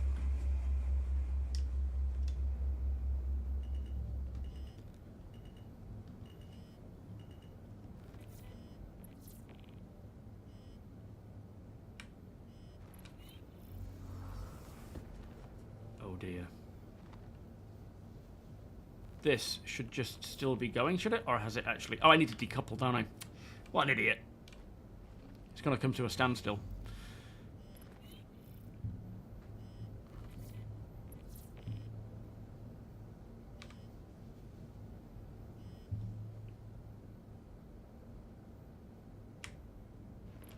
That should keep it going now it's in decoupled mode.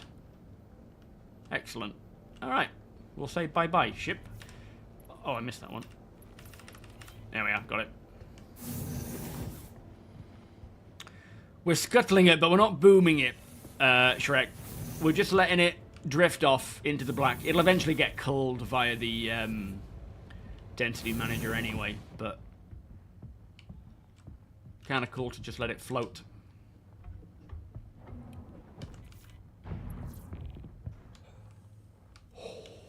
Oh, that was close.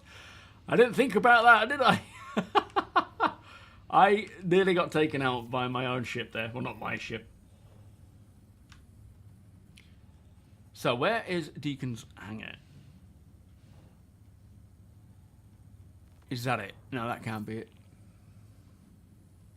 We're sending an F7 to pick you up. Yeah, thank you. I'll hang fire here. I hope they can see me. Oh, it's a bit far out.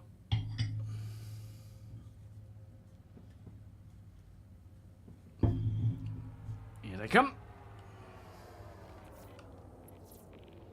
Thank you, Nex Anglius. G-Shab, welcome.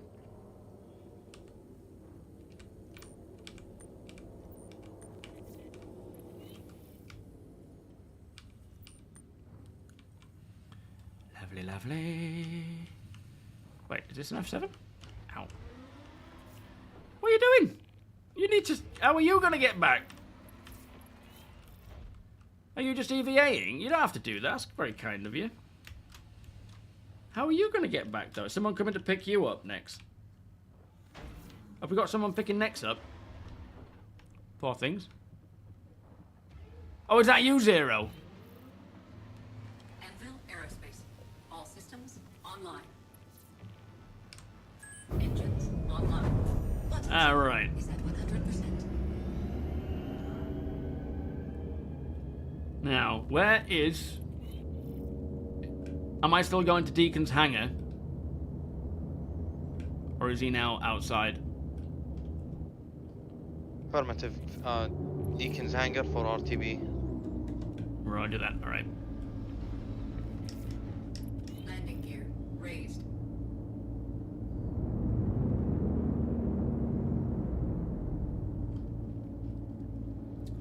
Is that working then, TZ? Is it taking it down? Gotta be careful coming through here, because people fly through, leave things lying around. Woo! Alright, so I guess I need to find my own hangar, and then go to Deacon's.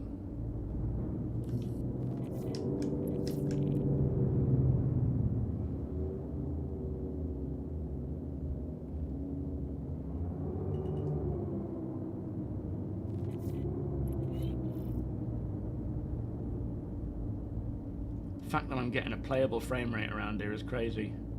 I mean, it's showing 20 odd. It does feel like a bit more, but still.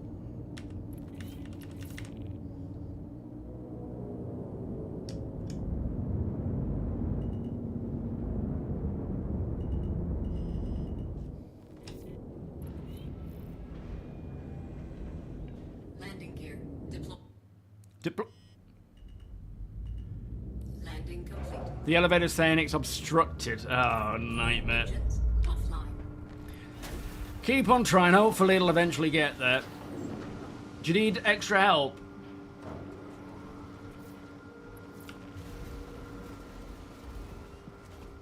There's always something, isn't there? With a little luck, the network will pick up the caterpillar. This is the captain of the caterpillar, signing off. You do kind of have that sense of, I don't know, like with Alien, it feels like that's what's going to happen, but the reality is the game will be like, we'll take that one. Boop. Oh, we're doing a partial submit. What is it like? Take one off, try and submit. Take one off, try and submit. Oh my god, so many.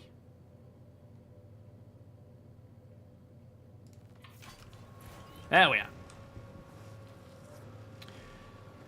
That density manager, it's a constant, like, balancing act where, like, when 4.6, I think it was it when it first launched, or maybe PTU? No, it was when it first launched. As I was saying in the video, I was looking for a pair of Galdarines for my Guardian, and found a constellation at Harper's Point, shot the engines off, or the nacelles off, which have the Galdarines on, and before I'd even gotten out of my ship, I assume anyway, I, looked at the ship, looked at the shot-off engines, and they'd despawned.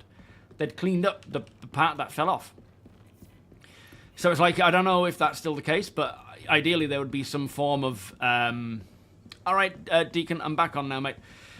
Ideally, there would be a way of detecting whether something still has a component or a weapon attached to it, even if it's a piece of debris, and prioritizing it over a piece of debris without that on it, Because, yeah, I did that twice. Found constellations, shot the arm off, because I couldn't get on board of them because they're like elevators and not ramps. Your first mission for the event, you put 6 crates on a freight elevator and it registered 12. Luckily, I was in the hangar with 2 freight elevators, so I transferred the crates to the other. The second attempt worked. There's always something going on, making it difficult. This is what we mean by, like, it's a lot of fun, but there are issues, and you need to figure those... Like, knowing that, if you're new to the game, knowing that you should try the other freight elevator, or the other, external elevators, maybe submitting a little bit at a time, it's just... That's the kind of stuff you only get from experience and just having these problems pop up. Yeah, we're in the PU, but I would say it's probably a bit late now, Chris, because we're finishing in about 35 minutes. So now we're probably on our way home, I would think. But Wednesday and Friday, we will likely be doing it again. So if you're about for those times, you know, jump in by all means. No new message of the day. Thank you, Wonko.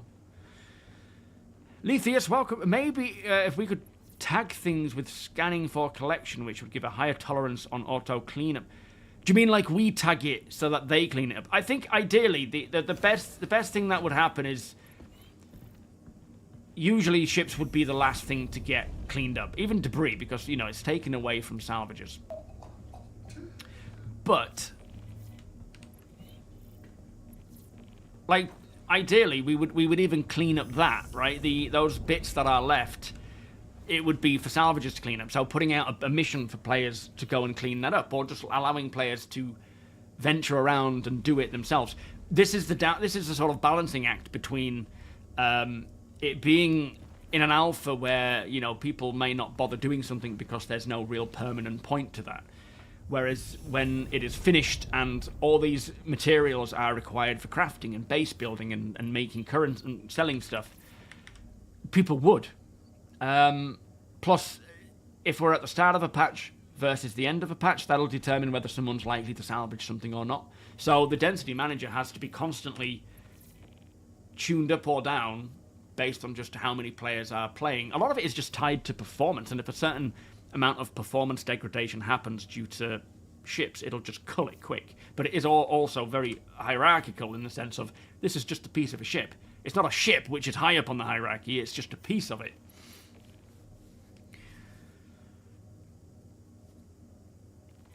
Oh yeah, crafting is going to be one of these things that just leaves nothing behind.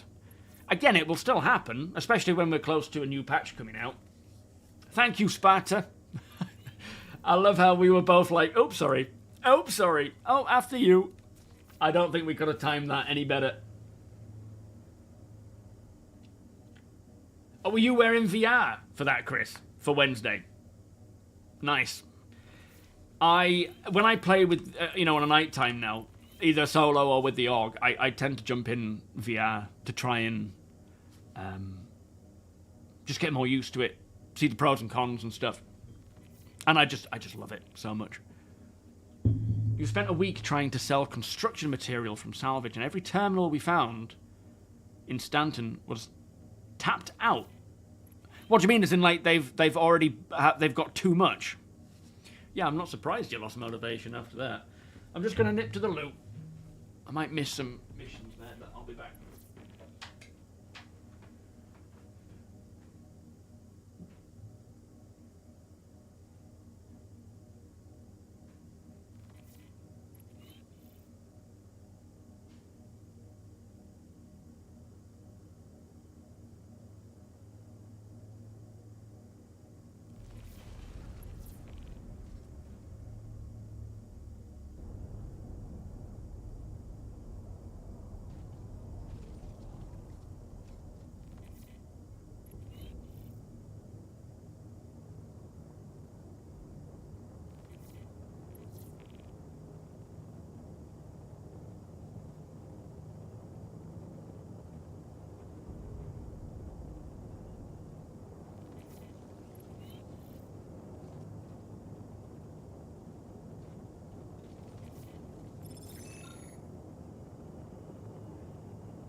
There we are.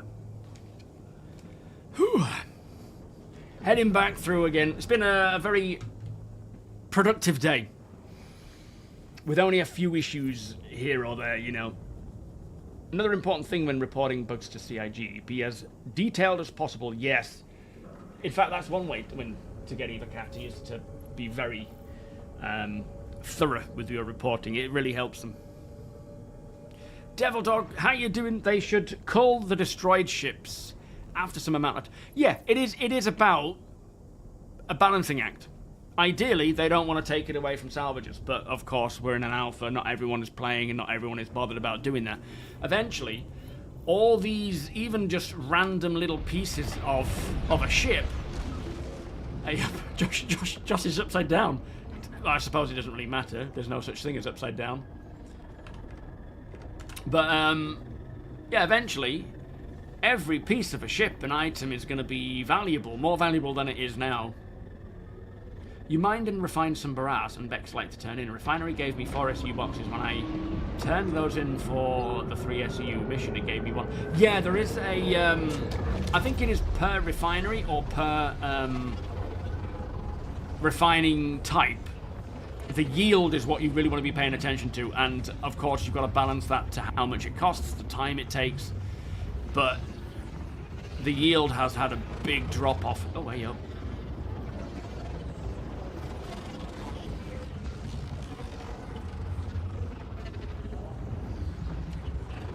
It is beyond immersive. Like using the OLED one.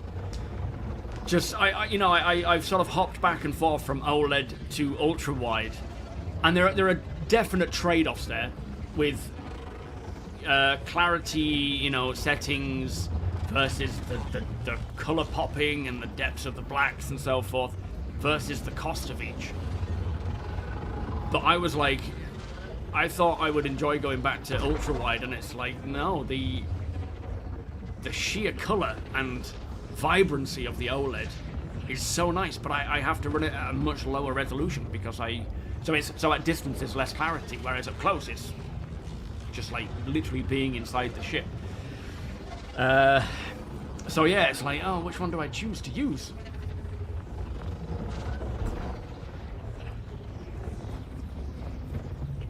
Don't get me wrong, I still enjoy playing flat screen.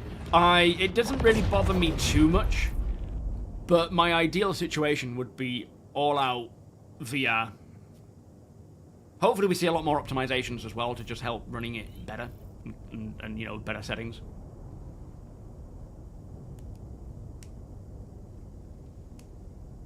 Entering the space colon. Wow! Did something just bounce off our hull then?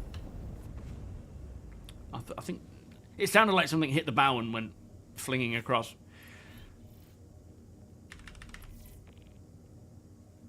I would like to be able to deconstruct empty cans and bottles in the item fabricator. Do you know, that actually wouldn't be a bad thing. Pushing around this, like for example, the Raptor, if you actually cleaned up stuff and it transferred it into materials that you could use for crafting, I think people would 100% use that a lot more.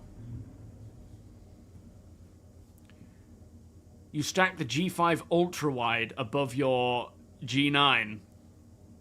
Do you know, that's kind of the ideal that I would consider as well, where you have this monitor for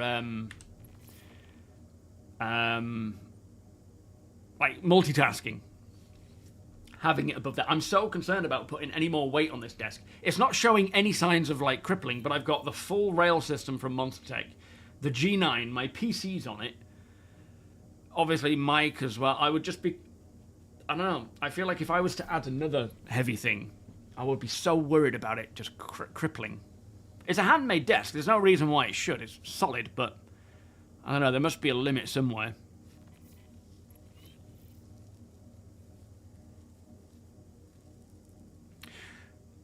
The fabricator does have its own inventory. I don't know how big it is, but it does have one, and it can. If you have it in the hangar, it'll take from either its own inventory or its or your location inventory. I don't know if that works for the ship as well, though. Like, if you have a cargo bay, would it pull from that? I think they may do that at some point. Last night, you found an external freight elevator in Pyro that was full of 32 SU of hydrogen on a station that buys hydrogen. It was a free 2 million, and now you have... So you literally just lowered it. It was already there, you just lowered it and cashed it in. That's timing. Yo, Karu, how you doing? I would like to see PIMAX used Star Citizen as a testing ground for new VR tech. Do you know, I wouldn't be surprised if they do. I honestly think, like, I don't know 100% because I don't play other VR games. But my experience with Star Citizen, from what I have seen of, like, what I would class as probably the other great VR game being Half-Life Alyx, I see if once Star Citizen gets to the point where VR is no longer experimental, I wouldn't be surprised if it is already or eventually up there as the best VR experience, because you've got all these simulation games, racing, piloting, driving, all these simulations. Star Citizen has all that, but then you also have the FPS side of things, like Alyx. Yeah, I guess, and it has that Lone Echo style where you're on board of a space station or a ship, and you're in EVA and stuff. I've seen it, and I don't have an interest in playing it, but I will probably watch someone play it rather than do it myself. I don't know why. It didn't really grip me as I was expecting, but it looks cool. It looks like it just does things properly with VR. So, yeah, I wouldn't be surprised if Star Citizen is the top runner of VR games shortly.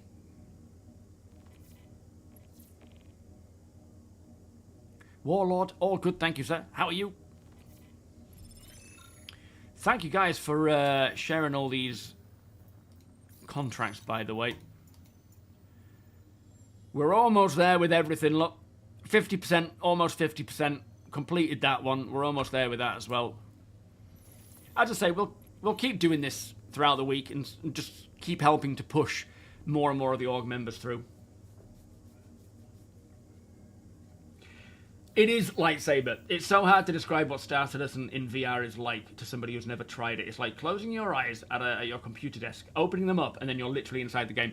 It was actually not like, it was emotional, but not in the sense of like, oh my god. It was more like, I cannot believe this game that I have loved for, beyond a decade, I am now living in. Like, it literally felt like I was in the world, and I was doing all the same stuff that I had already done multiple times over. But it all felt new, like I was a part, like someone in the game, like living in my my Guardian for a short duration, being out in space exploring these derelict ships that players have left, going down planet side. It was just, yeah, there's nothing like it.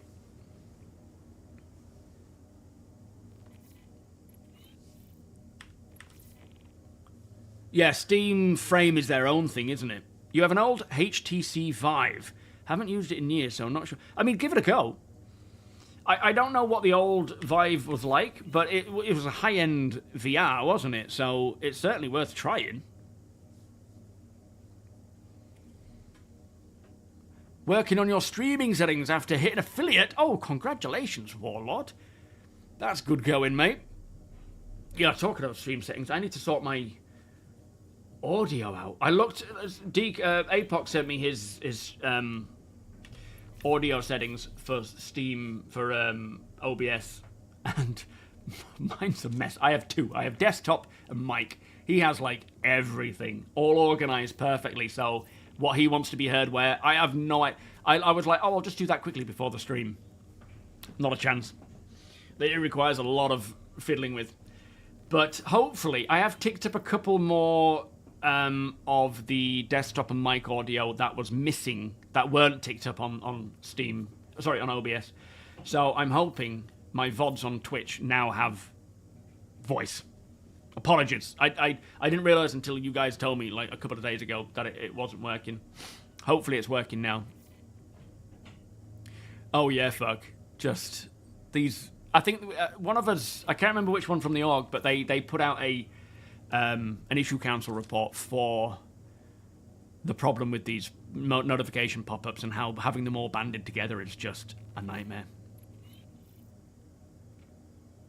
I'm hoping so, Amak, that Squadron is in VR, because I fully intend on playing through it. I will do a few playthroughs.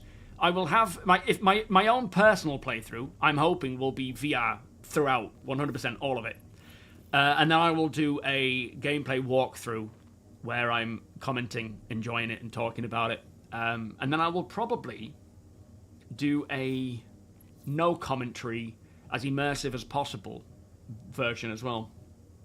But we'll see. Star Citizen is so demanding on hardware, I expect it will become the benchmark test for companies like Crysis. It might do, but I also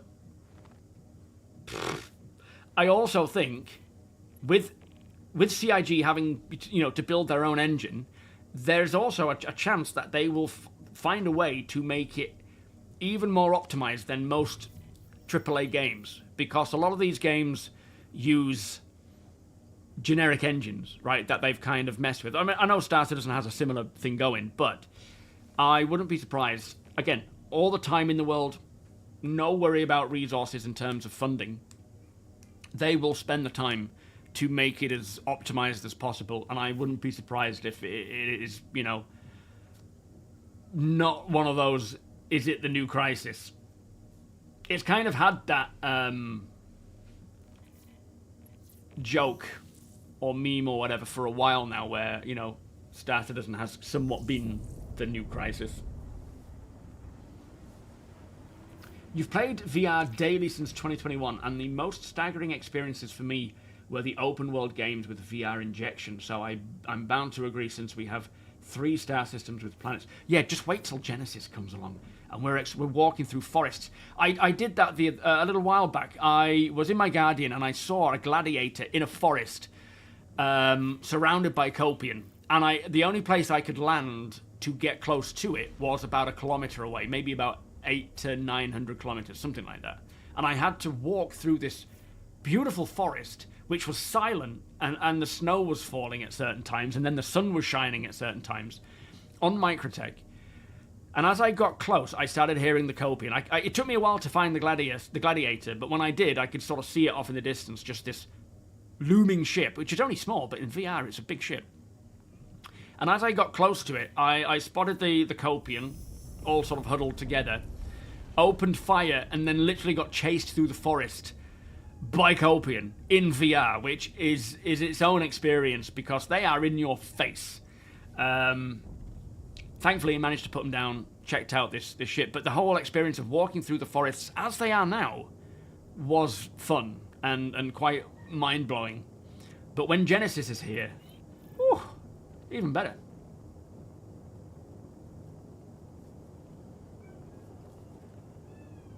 Yo, Crate, how you doing? You're rewatching The Expanse? Very nice. Yeah, the Paladin is a nice ship.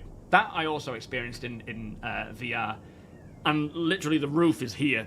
I'm walking through to the cockpit, or the bridge of the Paladin, and I'm ducking under it. Yo, Stonebreaker, how you doing? Sorry to ask, come in the middle of a conversation. So VR support is now... No, it's... Yes, as you've probably already heard. It is native to Star Citizen, but still in an experimental mode. So just like Star Citizen is still work in progress, Star Citizen VR is as well. Since it came in 4.5, or was it 4.5? I think it was. 4.6 has had a lot of updates to it. And this is just one person technically working on it himself. You know, there are others involved, but this is it. Sylvan got this working, the developer, in his spare time, just because he wanted it so badly. And there, you know, it's hopefully gonna just continue on like this, not be put on the back burner, and keep expanding and going. If you have a VR headset, try it. Your mind will be blown. Nothing is like Star Citizen, full stop. You pair that with VR. Oh, what's happened, Caveman? You keep getting... The downloader keeps resetting. Has anyone else experienced that? Yeah, we need a ghillie suit, absolutely. Yes, we have a VR section in Discord. And this new VR series that I'm putting out, it's also to act as its own resource for people, for CIG, for PIMAX, so that they can, hang on, who's that? So that they can see our feedback. Do we know who this is? I'm not seeing a marker, but that could just be because we jumped back from Nick's.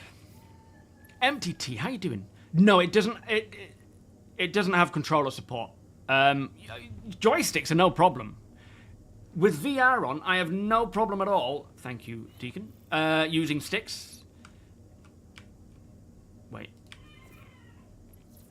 Why can't I get out of the seat? Oh, there we go. Yeah, I have no problem using sticks. I'm getting better at using my keyboard, even though it's still a bit difficult to figure out where the keybinds are. It's not too bad. Sometimes I can hit the wrong key, which generally doesn't cause too much of a problem. I may, like, lower my landing gear by accident instead of engaging NAF mode or whatever, but yeah. Oh, is it a poor connection thing? Oh man, that must be a nightmare. There's nothing you can do about it. Yeah, that's annoying. I think Sylvan has been advised to ask CIG Purchasing to order him a framed. I wouldn't be surprised. PIMAX have actually gone out to CIG I think they're setting up a meeting. Sandy's used it, and they're setting up a meeting to go to CIG offices with their, I suppose, their Crystal Light Dream.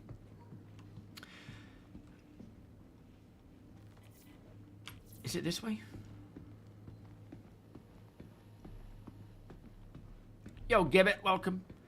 Anarchos, L7, sir, how you doing? Nice to see you.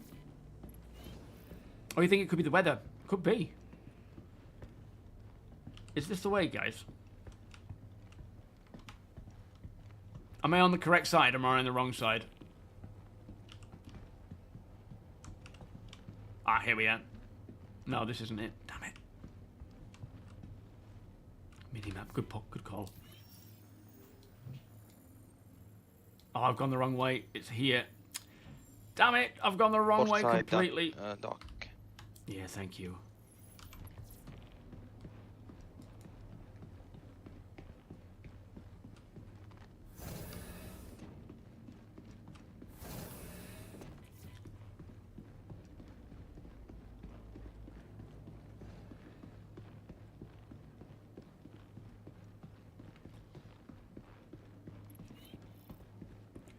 Yo, Zol, how you doing?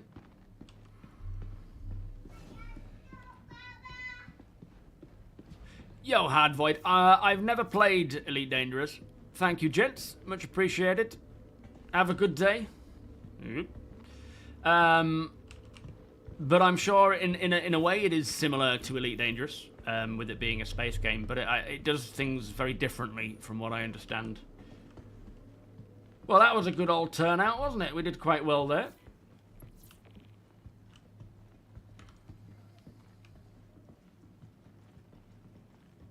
Things went nice and smooth.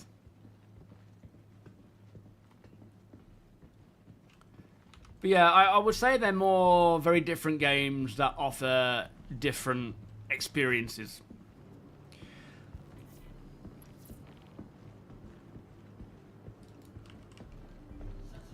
I've heard when it comes to motion sickness, thankfully I don't suffer from it. So for me, using FPS, flight, driving, whatever, part of me at times goes, whoa. But I don't suffer from motion sickness. But I've heard people say that in some circumstances, it can be hard at first, and then you get used to it, and you no longer become motion sick. But that's not to say that is going to be the case every time. Some people will suffer from it, and just, that's it. You know, that's final. The downside is you can't really tell. Alright, thank you, gents. I'm logging off. Have a good evening. Boop. Oh, I should have checked my progress. Because we have made a lot of progress there. And I didn't see how far we'd made it. Because we were still... people were still doing missions as we were landing and so forth. But I know one of them is completely maxed out. Yo, Dust Bucket, how you doing? Yeah, the people that I'm in contact with, Charles, he's a citizen, I think. He is excited for it all. And I think they've been working with, I suppose, Sylvan, in terms of getting VR set up.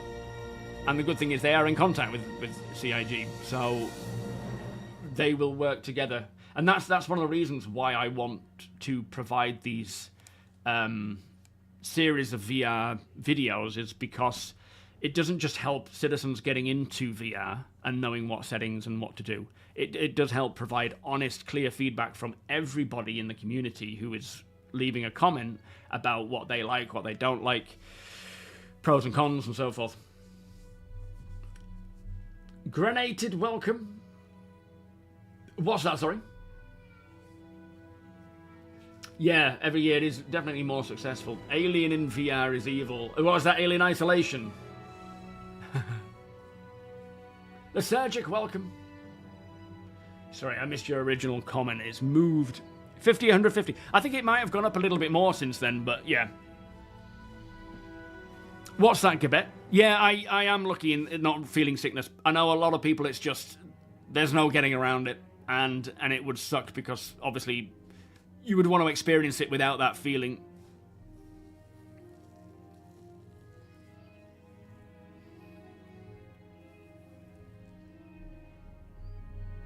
Thing is, like, I get that feeling. Like, if I'm flying around or driving at speed with, geometry, like the ground or whatever, or inside my hangar and stuff, I feel that, whoa, that sort of throw where I want to lean in, and I'm doing it, even though there is no actual motion kicking in. Thankfully, it doesn't make me feel sick. Like, I feel that movement and that weird throw about, but I don't feel sick from it. Iceman, you sure can. Thank you, Sandman. Lazarath, welcome. Yeah, the ship needs... It certainly does. I need to pay attention to the map more than anything. Carlos, welcome. Yeah, thank you, Tim. Good to see you again, my friend. Hope all is settling down in the real world for you. You can handle everything but the cold sweats. It just looks so much better on the PIMAX than any other headset. I mean, I can't speak for any other ones other than the Quest 2, which is the only one I've used, but yeah, I will be saving up for a PIMAX. I am hoping I'll get to try the Dream Air before I have to send it all back, or if it just keeps going. But I will, if they recall them all, and I've tried the Dream Air, if that's one that I feel like I would benefit from, then I'll go for that. I might even feel like I want the Dream Light. I know they want to send out the not the Dream Light, sorry, the PIMAX Crystal Light, so that I can see what their entry version is like, or their entry headset is like. But for me right now, I would absolutely save up for a Crystal Super. But I would like to see what it's like on the Light. I'd like to see what it's like on the Dream Air. And hopefully if I can just keep getting them handed to me for testing, then at the moment I don't need to, which is very lucky. Well, I've never used a Steam headset. I've never used a Vive. I know what PIMAX is like, and I love it. And I'm saving up for that because anything else is a risk. And I know they do it so well. So it's like, I'm going to stick to that for now. VR gave you that queasy feeling that was missing in 2D. When I lift off in my Guardian, it feels like I'm up in the air. Yeah, for some people, Magnetar, it's just not a possibility, is it? Which is a shame. Yo, Mod, how you doing? Simsy, welcome. You've got the PSVR 2 headset working on Star Citizen today. It looks really good. Still optimizing. Yeah, it takes a while to dial in everything, because you've got per res and you've got the graphic settings. But also, I'm hoping as time goes on, CIG just optimize more, which they are doing, which means we can potentially get better graphics per res. Like, that's the balance right now, is finding what you prefer the most. The clarity in the graphics and finding that middle ground. And with my 58, this is why I've asked people in the comment section of those videos to list what their headset is, what their rig is, what their settings are, so that people can gauge an idea of what their rig is going to be able to handle. Like, I wouldn't recommend... Like, I don't... As much as I can run the OLED, 8K OLED, I have to run it at 50% res, which means the clarity at distance goes. It's not really suited to my rig. Someone with a 5090, 9950 X3D, you'll be fine. But it's about finding a headset that works for your rig and meets that goal that you know, that sort of balance that you want. But as I say, as time goes on and they continue to optimize, that threshold will hopefully go up. We'll be able to get more out of it. Hacienda, welcome. Crystal Light was still a bit heavy. Dream Air and Air SE. Yeah, so is the Air SE the sort of more entry version of the Dream Air? Like, I've never had a problem with the weight of the Crystal Super. I've never, you know, the longest I've played is for about 4 hours. On average, it might be about a 3-hour session before I have to go to bed or before I drag myself away. And I don't feel tired using it. But everyone's different as well. You know, different necks, I suppose. But that is what the benefit of the Dream Air will be, is the lightweight, how lightweight it is. Oh yeah, a PIMAX booth at CitizenCon. That would be a great idea. And I guess not even just PIMAX. Other VR companies could go there for allowing citizens to try it. That's a great idea. Yo, Kerr Avon, how you doing? Yeah, big screen. There's so many options now, which is the difficulty. You're spending a lot of cash on something that there are so many ranges and options to choose from. So it's like, what do you do?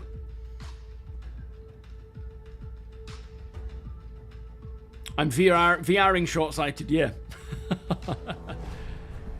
Oh, you got a 5090 before at the start of December, before the prices went crazy. Which PIMAX would do the best, I think? I think you would be fine with the 8K OLED, to be fair.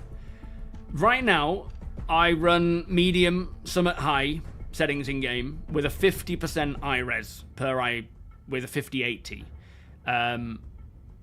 I would wish that I could get that to above 60 to get more clarity, more graphics, and you know, better range. When I run the ultra-wide one, the what you call it, the colors compared to the OLED are very different, but you get further field of view. I can run it at a higher res, like 70 to 80, and everything looks much more clear at a distance as well. So it's kind of like, I mean, check my comment section, Johnny, because a lot of people in there do have 5090s, and they might be able to tell you what their current holdings are. Which video was that? I missed it. Was that the Star Engine one? Yeah, Maelstrom, physical damage.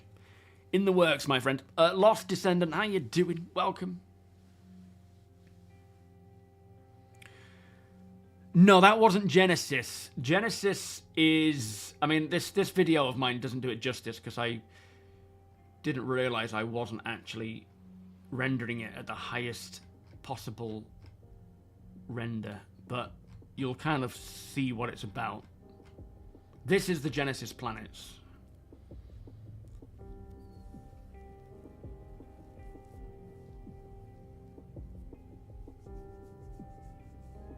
Fire up VR and wake up in the verse. It's literally like plugging yourself into the Matrix.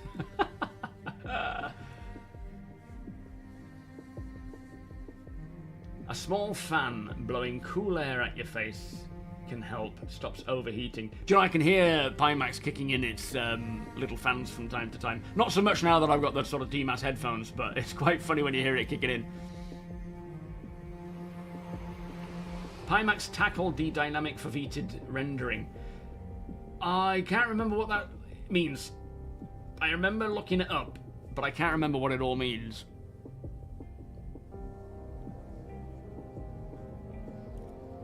At the end of the day, you can try it, Johnny, and if you don't like it, you'll be able to, I assume, send it back and get a different one. But honestly, I think the OLED, having like the difference in like depth of color and the lights and darks, it's so just real. It really is. So with your GPU, you'll get a much better, higher graphic settings, basically. Sullivan said they're hoping to get foveated rendering in this year, so headsets with eye tracking will get a big performance boost. Ah, okay. Very nice. Yeah, so CIG do want to advance Star Citizen VR with all the bells and whistles that you get from other games. It's just a case of starting out with, you know, sitting and walking around as you do in any VR game, and then beyond that, controller support, haptic support, and all these other elements. Whether they do or not, I don't know. Whether they can find a good way of doing it, I'm not sure, but I'll try it. But I certainly don't think I will have a permanent, you know, Omni treadmill and all those sorts of things. I will, at best, use controllers. But for me, keyboard, sticks, button boxes, and VR is fine. What I will be doing is getting some more tactile keys for my keyboard so that I can locate the keys that I need the most, like F, which is not too bad because it has a little notch. But my WASD keys... I mean, most of the time I'll probably just be dialing in my sticks to have more control over stuff rather than using my keyboard too much.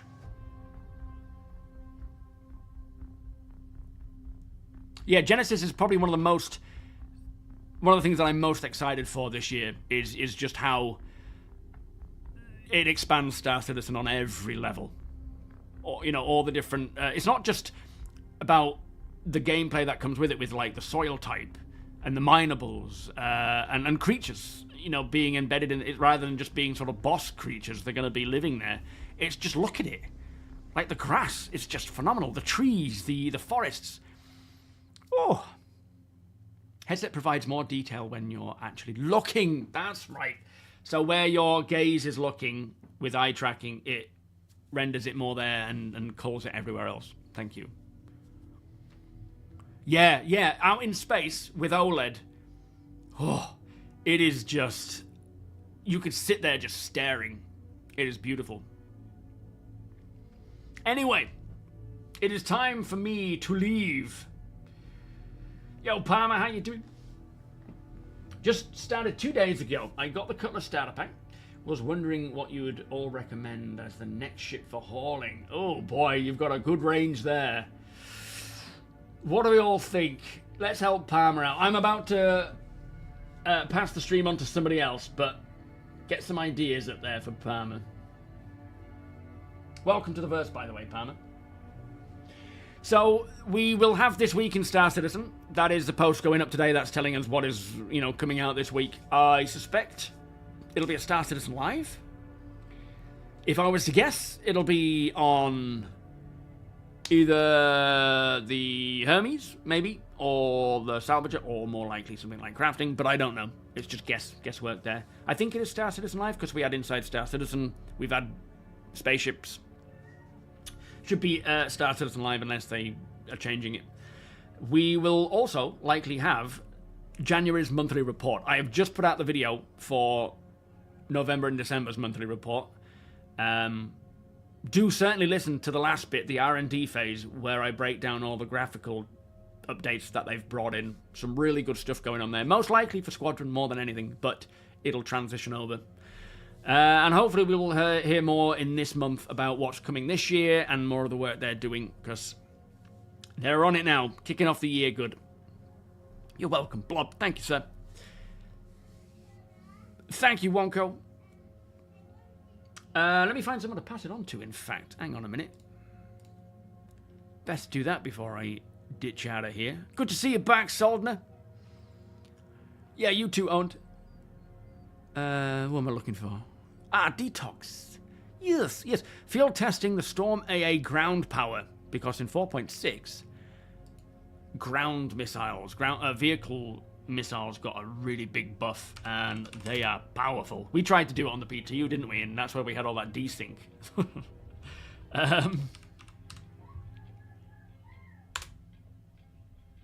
No, we should definitely forget me blowing up a ship in the Idris. Well, I think we should forget that. Yeah, agreed. Right, I love you all. Have a great evening. Wednesday is probably going to be the VR episode 2 or 3. I can't remember which episode it is. Might be 2, actually.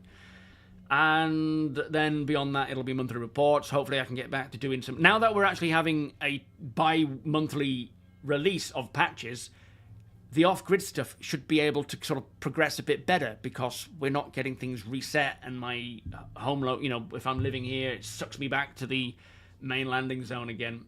It should be a lot better. So, this is my end screen. Have a great evening. Much love. Enjoy Detox's stream. We will see what is coming this week in Star Citizen, hopefully within the next hour. I will be streaming again on Wednesday, doing the same thing. Thank you to all the org members for jumping in. New record, 50 members in at once. That is crazy, and it worked fine. We helped get through a lot of the event as well, which I appreciate. And I will see you all then on Wednesday. Bye-bye.